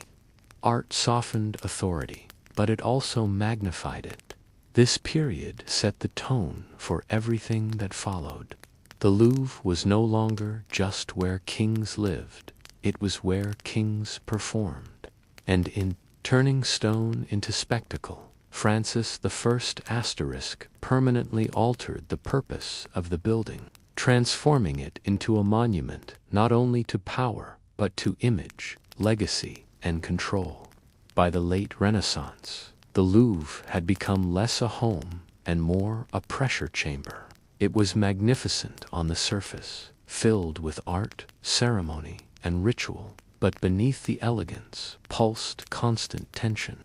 To live at the Louvre was to exist inside a web of surveillance, rivalry, and whispered ambition. Court life was theatrical, but it was also dangerous. Kings, queens, and nobles moved through carefully choreographed spaces where every gesture carried meaning. A misplaced word could end a career. A glance could spark a feud. Favor was currency, and access to royal chambers determined survival. The architecture reinforced this reality. Corridors narrowed deliberately. Rooms were layered with thresholds. Power was measured in proximity. It was during this era that figures like Catherine de' Medici wielded immense influence from within the palace. As queen, widow, and regent, she understood the Louvre not just as a residence, but as a tool. She hosted lavish entertainments while quietly arranging marriages, alliances, and eliminations. The palace became a chessboard, and the players rarely saw the whole game. Violence was never far away. Religious conflict between Catholics and Protestants seeped into court life, poisoning trust. In 1772, the nearby events of the St. Bartholomew's Day massacre stained Paris with blood. Though much of the violence unfolded in the streets, the Louvre was not untouched. Protestant nobles who had come for a royal wedding suddenly found themselves trapped within the palace. Some murdered in spaces meant for diplomacy and celebration. The walls that once defended against foreign armies now enclosed terror. Hallways echoed with running footsteps. Doors were barred. What had been a symbol of order became a cage. The palace's beauty did nothing to soften the brutality of power when it turned inward. Despite the danger, life at the Louvre continued. Banquets were held. Art was commissioned. Ritual persisted, as if violence were merely another inconvenience. This was the true nature of royal power, its ability to absorb bloodshed without breaking stride. The Louvre's polished halls concealed fear, and its grandeur masked fragility. Kings ruled not from certainty, but from constant anxiety. Every smile hid calculation. Every celebration risked catastrophe. By the end of this period, the Louvre had become a monument to contradiction, a palace of beauty built atop paranoia. Its walls remembered everything, even when official history tried to forget. For all its splendor and history, the Louvre was ultimately rejected by the very monarchy that had shaped it. That turning point came under King Louis XIV, a ruler whose obsession with control would redefine royal power and quietly hollow out the Louvre. Louis XIV inherited a kingdom scarred by rebellion. As a child, he had lived through the chaos of the Fronde, a series of uprisings that had forced the royal family to flee Paris. The memory never left him. To Louis, the city represented danger, unpredictability, and the constant threat of defiance. The Louvre, sitting at the heart of Paris, was no longer a symbol of authority. It was a liability. His solution was radical. Rather than rule from within the city, Louis withdrew from it entirely. He transformed a modest hunting lodge outside Paris into the vast palace of Versailles, a place designed to isolate the king from the population and trap the nobility within an endless performance of loyalty. Power would no longer be negotiated in narrow corridors. It would radiate outward from a single, untouchable center. When the court moved to Versailles, the Louvre was left behind, physically intact but politically obsolete. Its grand halls fell silent, courtiers vanished. The rituals that once animated its rooms migrated west, leaving the palace in an uncomfortable limbo. It was no longer a royal residence, yet it was far too symbolic to abandon entirely. Instead, the Louvre was repurposed. Artists and royal workshops were installed within its walls. Painters, sculptors, and architects moved into spaces once reserved for nobles. For the first time, creation replaced ceremony as the building's primary activity. This shift was subtle but profound. The Palace of Kings began its long transition into a house of culture. Yet the change was not driven by generosity. Louis XIV did not open the Louvre to elevate artists. He simply no longer needed the space. Art, like everything else, remained under royal control. Studios existed by permission, not right? The building became quieter, but it was still watched. This abandonment marked the beginning of the end for the Louvre as a symbol of absolute monarchy. Stripped of its political heartbeat, it became something unstable, part relic, part experiment. The kings had moved on. The building, for the first time, had been left to wait. By the late 18th century, the Louvre stood in an uneasy silence. It was no longer a royal home, yet it remained a powerful symbol of monarchy, vast, expensive, and looming over a city simmering with anger. While artists worked in its galleries and administrators debated its purpose, the political ground beneath Paris was beginning to crack. When the French Revolution erupted, the Louvre's meaning changed overnight. The palace that had once embodied royal authority was suddenly rebranded as property of the people. Kings no longer ruled from behind its walls, but their ghosts still lingered in every corridor. The revolutionaries understood symbolism well. If the old order was to be destroyed, its monuments had to be reclaimed. As crowds filled the streets and the monarchy collapsed, royal collections were seized. Paintings, sculptures, scientific instruments, and decorative objects, once locked away for elite eyes, were declared national property. The Louvre was no longer a palace waiting for kings who would never return. It was about to become something unprecedented. In 1793, during the most radical phase of the Revolution, the Louvre officially opened as a public museum. This was not an act of cultural generosity. It was ideological warfare. Art was transformed into proof that the nation, not the monarchy, was now the rightful heir to France's heritage. Walking through the galleries became a political act. Yet the transition was chaotic. The same halls that now displayed masterpieces had recently echoed with fear. Outside, executions continued. Inside, Curators rushed to catalog and protect objects from looting, vandalism, and neglect. The building was caught between enlightenment and terror. The irony was asterisk sharp. A palace built to control access was now open to all, at least in theory. Ordinary citizens wandered through spaces once guarded by protocol and power, staring at treasures they had never been meant to see. The Louvre had become a stage for a new experiment where the culture could belong to everyone. Not everything survived intact. Some artworks were destroyed, others sold, others stolen in the chaos. Revolutionary zeal did not always distinguish between oppression and history. Still, the idea endured. The Louvre was reborn not as a symbol of kings, but as a monument to the nation.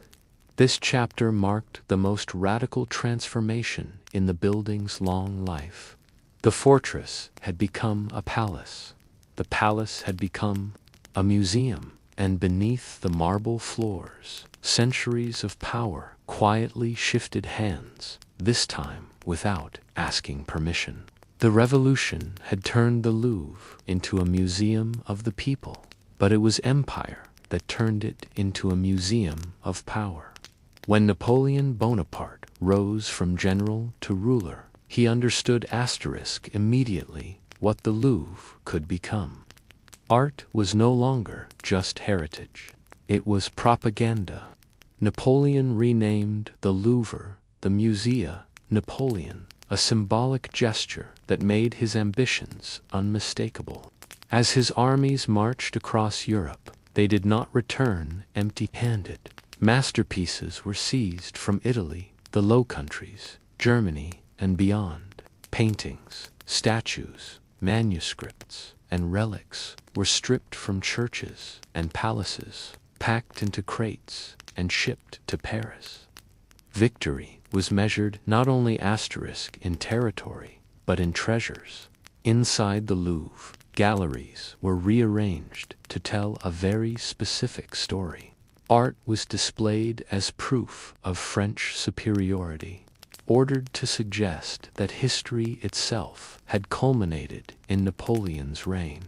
Ancient Rome, Renaissance Italy, and classical Greece were reframed as stepping stones leading inevitably to imperial France. To walk the museum was to walk through an argument. This was not subtle theft. It was systematic, public, and unapologetic. Napoleon believed Paris deserved to be the capital of world culture, and the Louvre would be its altar. Artists and scholars were divided.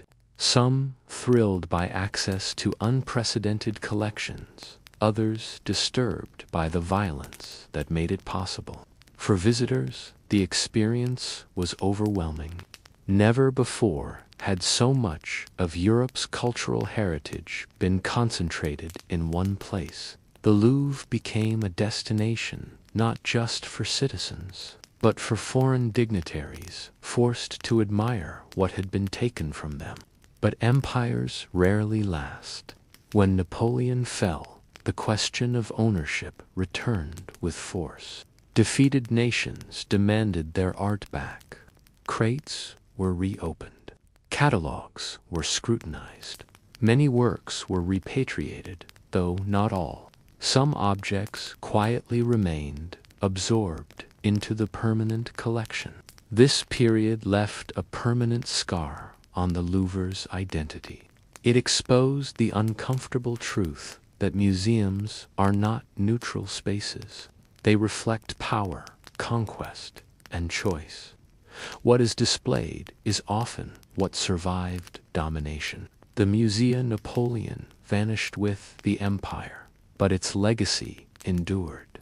The Louvre emerged larger, richer, and more controversial than ever. A palace of art built partly on plunder, its grandeur inseparable from the violence that helped create it. By the 19th century, The Louvre had settled into its new identity as a museum, but its past was far from buried. Beneath the polished floors and carefully lit galleries lay a hidden world most visitors would never see. The Louvre was not just layered in history metaphorically, it was layered physically, stacked century upon century, with forgotten spaces sealed off below. As renovations expanded the museum, workers repeatedly stumbled upon remnants of earlier lives. Medieval walls emerged from beneath marble. Old moats were uncovered, still damp centuries after they were filled in. Foundations from the original fortress reappeared like bones pushed to the surface. Instead of destroying them, curators made an unusual decision. The past would remain visible but controlled. These underground spaces became silent witnesses to everything the Louvre had been. Visitors today can walk through sections of the medieval fortress beneath the museum, tracing the outlines of towers built for war, not art. The contrast is unsettling. Above, the world's most famous paintings hang in climate-controlled calm. Below, rough stone walls whisper of fear, defense, and confinement. But not all secrets were architectural. The Louvre developed its own hidden infrastructure. Tunnels, service corridors, and restricted passages tensioned to move art unseen. Masterpieces are rarely transported through public halls. Instead, they travel through underground routes known only to staff, shielded from crowds and cameras. The museum has its own shadow circulation system, invisible but essential. During times of crisis, these hidden spaces became lifelines. In wartime, artworks were quietly evacuated through back corridors and tunnels, packed and sent away under secrecy. During occupations and unrest, the Louvre learned how to disappear its treasures, with it appearing empty. What visitors see has always been carefully curated, not just aesthetically, but strategically. There are also stories that never made it into official records. Objects mislabeled, works quietly removed, discoveries left unpublished because they complicated neat narratives. Museums present order, but they are built on decisions. What to show, what to hide, and what to forget. The Louvre's hidden past is not just about secret rooms.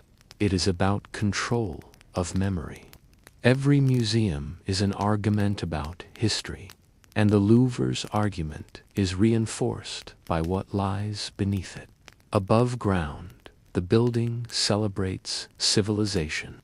Below, it preserves its anxieties. Fortress, palace, museum, none fully replaced the others. They coexist, stacked one on top of the next, reminding anyone who looks closely that the Louvre is not just a container of history.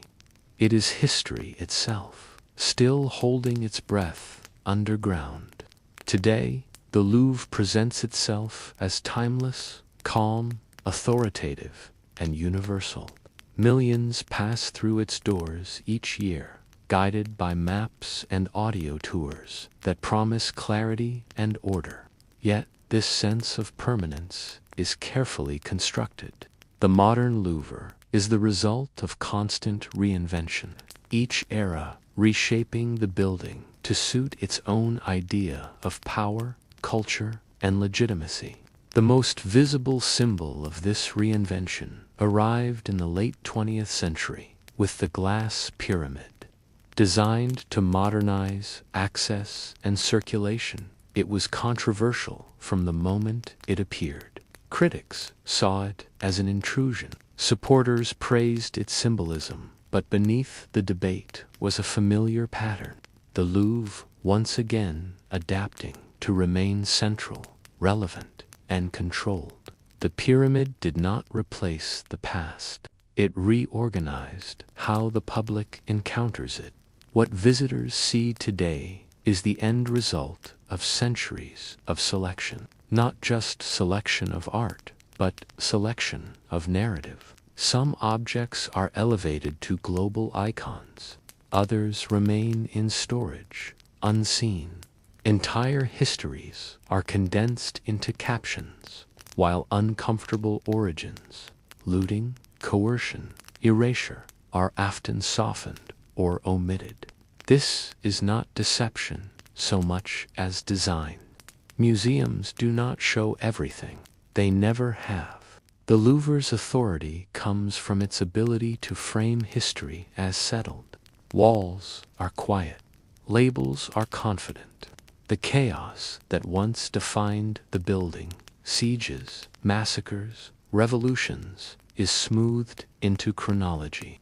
Yet those events still shape what hangs on the walls and what does not. Security is omnipresent. Cameras watch every movement. Guards patrol with practiced calm. Climate systems hum constantly to preserve fragile objects. The fortress logic never vanished. It simply changed form. Where once walls protected kings, systems now protect artifacts. The purpose remains the same: preservation of power through control of space. And yet the Louvre also represents something genuine. It is a place where humanity confronts its own record, beauty alongside violence, genius alongside exploitation. Few buildings contain so much contradiction so openly. The Louvre did not become a museum by accident. It was shaped by rulers, rebels, empires, and curators, each leaving a layer behind. Fortress, palace, prison, workshop, museum. None erased the others. To walk its halls is to move through centuries of decisions about who owns culture, who defines history, and who gets to look. The Louvre's hidden past is not hidden at all. It is embedded quietly, permanently, in every stone beneath your feet. Long before glass became something shaped by human hands, it already existed in nature, formed by forces feralder and more violent than civilization. When lightning struck sandy ground, the heat fused grains into twisting glassy tubes known today as fulgurites. When volcanoes erupted, molten lava cooled into obsidian, a sharp black prized by prehistoric peoples for blades and tools. Humans admired these materials, but for thousands of years, glass remained something encountered, not created. The leap from accident to invention required a specific moment, sustained fire hot enough to melt sand, and someone curious enough to notice what happened afterward. Ancient camps along rivers and coasts unknowingly set the stage. Sand was everywhere. Fire was central to daily life. What was missing was control. According to a famous story recorded by Pliny the Elder, the invention of glass occurred by chance when merchants cooking on a beach used blocks of matron to support their pots. The fire grew intense, the sand fused, and a strange, translucent substance flowed out. While this tale is likely simplified, it captures an essential. Glassmaking began not as art, but as surprise. The earliest evidence of human-made glass points to the ancient Near East, particularly regions of Mesopotamia and Egypt. At first, glass was rare, unpredictable, and difficult to reproduce. Early attempts produced opaque, brittle materials more suitable for beads and small ornaments than practical use. These early glassmakers were not craftsmen in the modern sense. They were experimenters working at the edge of their knowledge, pushing fire beyond its familiar boundaries. Glass demanded precision before precision existed. Temperatures had to be high and sustained. Ingredients had to be measured without scales. Cooling had to be slow to prevent cracking. Each failed attempt taught another lesson. Each success felt almost magical. A solid that flowed like liquid, a stone that captured light. What made glass extraordinary was not just how it was made, but how it behaved. Unlike metal, it did not bend. Unlike stone, it could be translucent. It occupied a strange middle ground between solid and liquid, predictable only once its secrets were learned. This ambiguity fascinated early societies. From the beginning, glass was associated with fire, transformation, and mystery. It did not simply come from nature. It emerged through human intervention. In mastering glass, humanity discovered that even the most ordinary materials could be remade into something astonishing if heat, patience, and imagination were applied in just the right measure.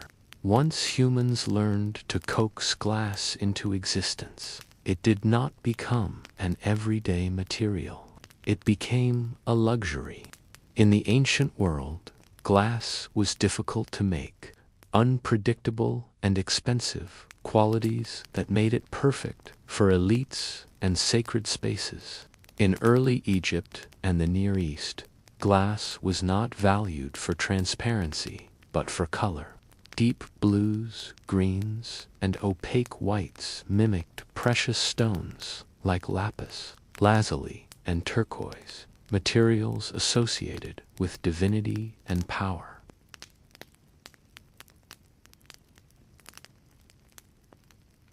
In ancient Egypt, glass production flourished under royal control.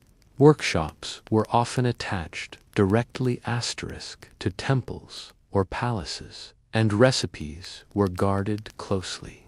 Glassmakers were specialists, sometimes working alongside metalworkers and jewelers. Their output was small but symbolic. Beads, amulets, inlays, and cosmetic containers. These objects were not meant for daily use. They were offerings to gods, markers of rank, and companions for the dead. Glass quickly became intertwined with religion. Egyptians believed color carried meaning and power. Blue represented the heavens and the Nile. Green symbolized rebirth and asterisk regeneration. Glass, with its ability to hold color permanently, was seen as a way to freeze sacred qualities into physical form. Amulets made of glass were placed on mummies, believed to protect the soul in the afterlife. In Mesopotamia, glass served similar roles. Kings used it to display wealth and connection to the divine order. Glass objects appeared in temples and royal treasuries, often alongside gold and ivory. Written tablets from the period described glass-making recipes in cryptic language, reinforcing the idea that this knowledge bordered on alchemy. Glass was not just manufactured, it was conjured. What mattered most was rarity. Because glass was so difficult to produce consistently, owning it signaled control over both labor and knowledge. A glass vessel was proof that someone commanded fire itself. This is why early glass never replaced pottery or metal. It existed above them, not alongside them. These early societies did not yet imagine glass as something to look through. They saw it as something to look at. Its smooth asterisk surface, unnatural colors, and reflective sheen made it feel otherworldly. Light did not simply bounce off glass. It seemed to live inside it. At this stage in its history, glass was not about function. It was about meaning. It connected rulers to gods, the living to the dead, and humanity to the transformative power of fire. Only later would glass descend from temples and tombs into the hands of ordinary people and change the world in far more practical ways. The true revolution in glass did not come from priests or asterisk kings, but from engineers. When the Roman world expanded across the Mediterranean, it carried with it a hunger for scale, efficiency, and practicality. Glass was no longer expected to be rare or mysterious. It was about to become useful. This shift transformed glass from a sacred novelty into a material that reshaped daily life. Roman glassmakers inherited techniques from earlier cultures, but they improved them relentlessly. The most important breakthrough came with the development of glass blowing in the 1st century before the Common Era. By inflating molten glass through a hollow tube, artisans could shape vessels quickly and consistently. Production time dropped dramatically. Costs fell. Glass stopped being exclusive. For the first time, glass vessels became common in homes, taverns, and markets. Cups, bottles, and storage containers appeared across the empire from Italy to the provinces. Glass was hygienic, non-porous, and odorless, qualities that made it superior to clay for certain uses. Wine tasted like wine. Asterisk oils stayed pure. Everyday life quietly improved, but Rome's most radical use of glass was architectural. Thin sheets of translucent glass were set into window frames, especially in baths and wealthy homes. These early windows were not perfectly clear, but they allowed light in while keeping wind and rain out. It was a subtle change with enormous consequences. Interior spaces became brighter. Architecture could now shape light itself. Glass altered how Romans experienced the world. Public baths glowed with filtered asterisk sunlight. Villas felt open yet protected. Boundaries between inside and outside softened. For the first time, people could look out without being exposed. Glass also became a symbol of refinement. Clear glass signaled technological mastery. It showed that raw materials could be purified, controlled, and standardized. Even imperfections, the bubbles and ripples, became marks of authenticity rather than flaws. Roman trade networks spread glass everywhere. Workshops emerged across the empire, each adapting styles and asterisk techniques to local tastes. Glass was no longer tied to one culture or religion. It became a shared material language. This was the moment when glass stopped imitating gemstones and began defining itself. Transparency changed everything. Light became a design element. Visibility became desirable. In mastering clear glass, Rome changed not just what people used, but how they saw and how they thought about space, cleanliness, and comfort. Glass had left the temple and entered the home, and in doing so, it quietly redefined asterisk civilization. When the Roman Empire fractured, many technologies vanished with it. But glass did not disappear. Instead, it migrated.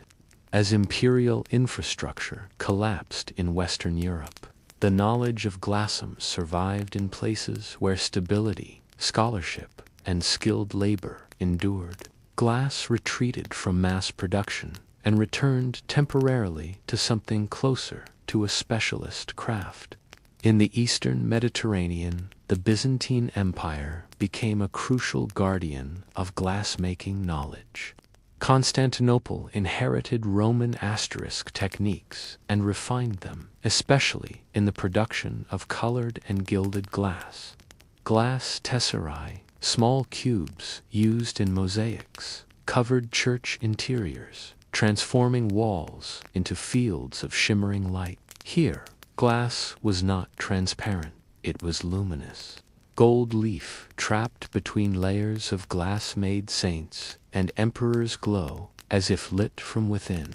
At the same time, the Islamic world emerged as a center of innovation rather than preservation.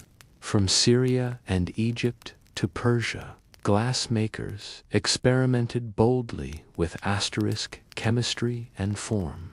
Islamic artisans developed new colors, improved clarity, and advanced decorative techniques such as enamel painting and lusterware. Glass vessels were inscribed with calligraphy, turning functional objects into carriers of poetry, prayer, and status. Unlike medieval Europe, where glassmaking became fragmented and limited, Islamic cities supported large workshops and encouraged experimentation. Scholars wrote treatises on materials and processes, treating glass not as mystery but as science. Recipes were asterisk refined, failures were documented, progress accelerated. One of the most important contributions of this period was chemical control. Islamic glassmakers perfected the use of plant ash and mineral additives to stabilize glass and improve transparency. This made larger, more reliable objects possible. Glass was no longer just decorative. It was technical. Trade spread these innovations. Glass from the eastern Mediterranean traveled along caravan routes and across seas, reaching Europe, Africa, and Asia. Each exchange, asterisk, carried techniques as well as objects. Slowly knowledge flowed back westward. In Europe, monasteries and cathedral workshops became quiet centers of glass survival. While everyday glass remained rare, religious institutions preserved the craft through stained glass windows. These windows were not meant to be seen clearly through. They were meant to transform light into narrative and emotion. Glass became storytelling. This period kept the fire alive, literally. And intellectually, glassmaking did not advance rapidly asterisk everywhere, but it did not break. It adapted to new cultures, new beliefs, and new purposes. When glass would rise again as a transformative material, it would do so carrying the accumulated knowledge of empires, religions, and centuries of careful, patient fire. By the late medieval period, glass found a new home where trade, secrecy, and ambition intersected. Venice, floating between East and West. Venice absorbed techniques from the Byzantine and Islamic worlds and refined them with ruthless focus. Glass-making asterisk, there was not just a craft, it was a state project. The Republic understood that control over knowledge could be as powerful as control over armies. To protect the city from fire and to guard trade secrets, Venetian authorities moved all glass workshops to the island of More. What followed was unprecedented specialization. Glassmakers became a privileged class, granted social status and legal protections. On one condition, they could never leave. The penalty for exporting secrets was severe. Venice built a gilded cage asterisk around genius. Within that cage, innovation exploded. Murano artisans perfected cristallo, an ultra-clear glass that rivaled rock crystal. For the first time since Rome, clarity became an obsession. Vessels grew thinner, lighter, and more precise. Stems twisted like vines. Bowls flared like petals. Glass was no longer merely functional or symbolic. It was virtuosity made visible. Color returned, but with new control. Milky latamo imitated porcelain. Aventurine sparkled with copper flecks. Filigree threads were embedded inside transparent walls, freezing motion within solid form. These were not accidents of fire. They were calculated effects achieved through exact timing and composition. Glass making had become choreography. Venetian glass spread across Europe as a luxury export. Courts competed to display Murano pieces on banquet tables and in cabinets of curiosity. Possessing Venetian glass signaled taste, wealth, and connection to the most advanced craftsmanship of the age. Imitators tried and failed to replicate it. Without the recipes, the results fell short. This success bred paranoia. Glassmakers were watched. Marriages were regulated. Even travel required permission. Venice treated glass as intellectual property centuries before the term existed. The material that once symbolized mystery now symbolized monopoly.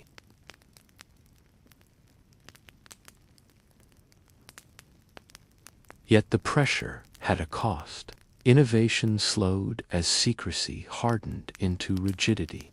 Other regions began to experiment independently, breaking Venice's hold. Still, the Murano legacy endured. It proved that glass could be mastered to extremes, clear as air, thin as leaves, strong enough to endure centuries. In Venice, glass crossed a threshold. It became pure skill, human control over heat, chemistry, and time, captured forever in a form that looked impossibly fragile and yet survived. As glass-making techniques improved, glass escaped the table and the workshop and began reshaping how humans perceived reality itself. The most transformative shift came when glass was no longer admired as an object, but trusted as a medium, something you could look through, rely on, and build knowledge around. Clear window glass spread slowly across Europe, first in churches and elite homes, then outward. Light, once a scarce and directional resource, could now be managed. Interiors brightened. Walls no longer had to be thick and defensive. Architecture opened itself to the outside world. Glass changed cities before anyone noticed it had done so. But the real revolution arrived when glass learned to bend light. Early lenses had existed in crude form for centuries, but improved clarity and consistency made them practical. Convex glass could magnify. Concave glass could correct vision. Eyeglasses appeared in late medieval Europe, quietly extending productive life for scholars, scribes, and craftsmen. Knowledge stopped being limited by aging eyes. Then curiosity took over. Glass lenses were stacked, shaped, and aligned. The result was the telescope and the microscope. Devices that shattered old assumptions about scale and place. The heavens were no longer fixed, lights embedded in crystal spheres. The natural world was no longer smooth and complete. Glass revealed motion, imperfection, and depth where none had been seen before. Through lenses, humans saw mountains on the moon, rings around distant planets, and microorganisms writhing in a drop of water.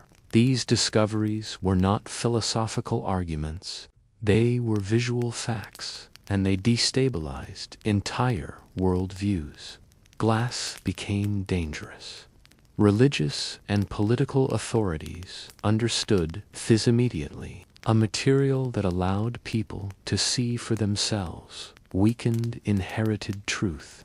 Observation challenged doctrine. Measurement challenged tradition. The clarity of glass supported a new kind of thinking, empirical, skeptical, and restless. At the same time, glass entered printing and navigation. Glass plates improved presses. Lenses refined maps and instruments. Mariners trusted glass compasses and optical tools to cross oceans. Empires expanded on the back of transparent precision. What made glass so powerful was its neutrality. It did not argue, it showed. Once something was seen clearly, it could not be unseen. Glass turned vision into evidence. This chapter marked a turning point. Glass was no longer just crafted. It was integrated into thought itself. It became an extension of the human eye, correcting it, enhancing it, and ultimately challenging humanity's place in the universe. From this moment on, glass was inseparable from science, exploration, and doubt. The world was no longer interpreted solely through authority. It was examined through fire-made sand that had learned how to tell the truth. For most of its history, glass remained tied to skilled hands and small workshops. Even at its most advanced, production was slow, fragile, and limited. That changed abruptly with the arrival of industrialization. Fire, once carefully tended by artisans, was now harnessed by machines. Glass was about to lose its intimacy and gain unprecedented reach. The key shift was scale. New furnaces burned hotter and longer than any human-operated hearth. Coal replaced wood. Temperatures became consistent. Recipes stabilized. What had once taken days of careful labor could now be produced continuously. Glass sheets grew larger. Bottles became standardized. Imperfections that once marked individuality were now considered flaws to be eliminated. Factories transformed glass into infrastructure. Windows were no longer luxuries reserved for churches and palaces. They appeared in townhouses, schools, shops, and eventually factories themselves. Buildings filled with light. Urban life changed rhythm. Interiors no longer depended on open doors or daylight hours. Work extended. Surveillance increased. Visibility became normal. Glass also reshaped industry directly. Bottles preserved food and medicines safely and cheaply. Chemical experiments relied on glass containers that resisted corrosion and revealed reactions clearly. Laboratories multiplied. Science accelerated. Glass became the silent partner of progress. The most dramatic innovation came with new methods for producing flat glass. Techniques evolved until large, relatively even panes could be manufactured reliably. Storefronts appeared, transforming commerce. Goods could now be displayed behind transparent barriers, seen but protected. Desire was encouraged. Consumption became visual. This period also marked a shift in labor. Glass workers lost autonomy. Skills passed down through generations were replaced by mechanized processes and factory discipline. The material survived, but the culture around it changed. Glass was no longer mysterious or rare. It was expected, and yet something deeper happened. As glass became ubiquitous, people stopped noticing it.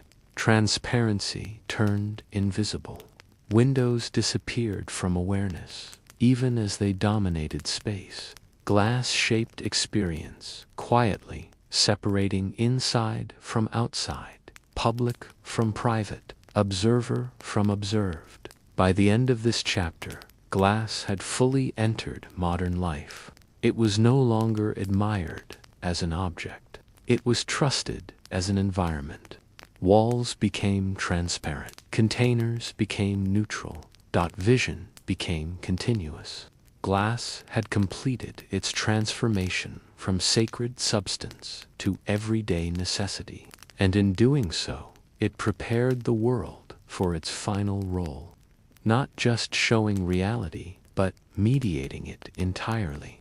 By the 20th century, glass no longer announced itself. It surrounded quietly, shaping modern life so completely that it became almost invisible. Skyscrapers rose, wrapped in reflective skins. Cities turned into vertical mirrors. Where stone once projected permanence and power, glass now projected openness, efficiency, and control.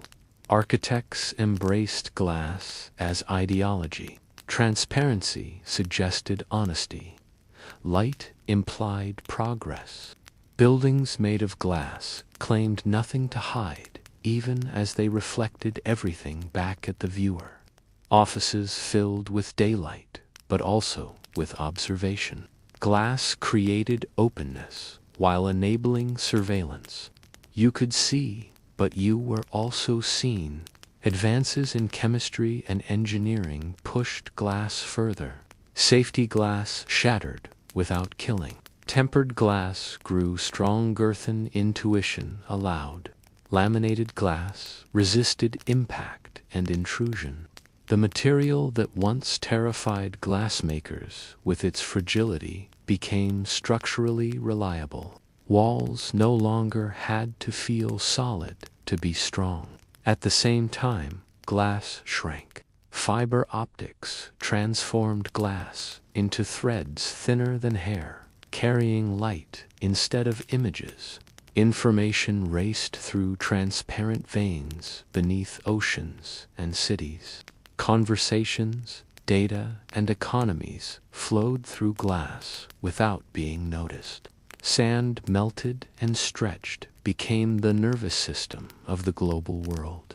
Glass also entered medicine. It allowed surgeons to see inside bodies, chemists to isolate compounds, and researchers to observe life at microscopic scales.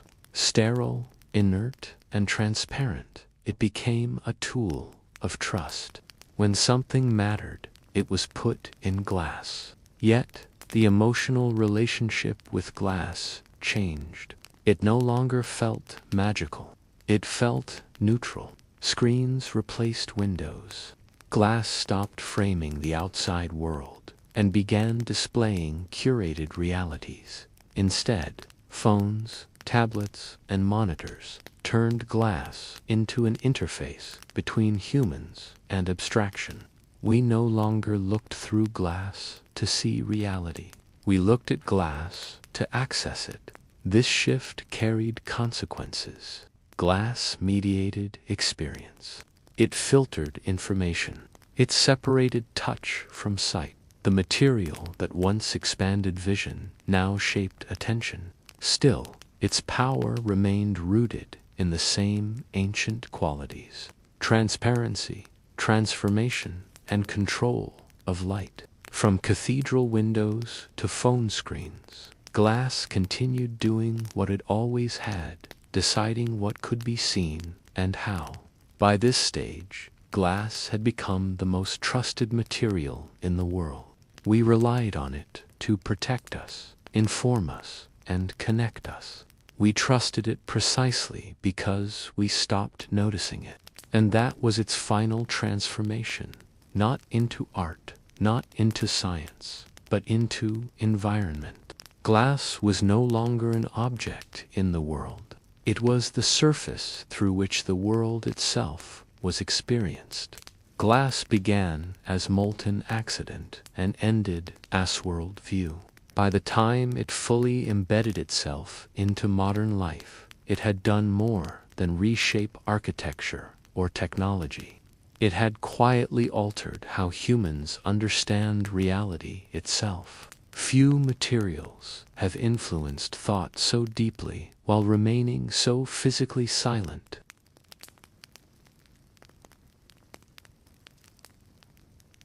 Glass taught humanity to value clarity. Not just optical clarity, but conceptual clarity. The idea that truth could be seen, measured, and verified depended on transparent tools. Science relied on glass to reveal reactions, cells, and stars. Once the asterisk eye could be extended and corrected, belief shifted. Authority weakened. Observation gained power. Seeing became knowing. Glass also changed humanity's relationship with distance. Windows allowed separation without isolation. Lenses collapsed vast scales, bringing galaxies close and microbes into focus. Later, fiber optics erased distance altogether, turning light into information. Glass made the world feel smaller, faster, and more interconnected than any generation before could have imagined. At the same time, glass asterisk introduced new contradictions. Transparency promised honesty, but it also enabled surveillance. Walls that could be seen through could also be watched through. Display windows invited desire. Screens curated attention. Glass never forced these outcomes. It simply made them possible. Humans decided how to use what glass allowed. There is something uniquely unsettling about glass. It feels solid, but can vanish when struck. It protects while remaining fragile. It separates without fully dividing. These contradictions mirror asterisk human ambition itself. The desire to control nature while remaining vulnerable to it. Glass became the perfect partner to that impulse. Even today, glass sits at the boundary between presence and absence. A screen shows a face that is not there. A window frames a world you cannot touch. A lens reveals truths that challenge comfort. Glass mediates experience without replacing it, always reminding us that perception is shaped, not neutral. What makes glass extraordinary is not its chemistry, but its endurance. Asterisk civilizations collapsed. Empires fell. Belief systems changed. Glass adapted to all of them. It served gods, kings, scientists, merchants, and machines without belonging fully to any. From molten sand to stained windows, from obsidian blades to digital screens, glass followed humanity's desire to see more clearly and sometimes to hide behind that clarity. It remains a material born of fire and patience, demanding control yet punishing carelessness. In the end, glass did not just change how humans see the world. It changed asterisk what they expect to see and what they believe counts as truth when they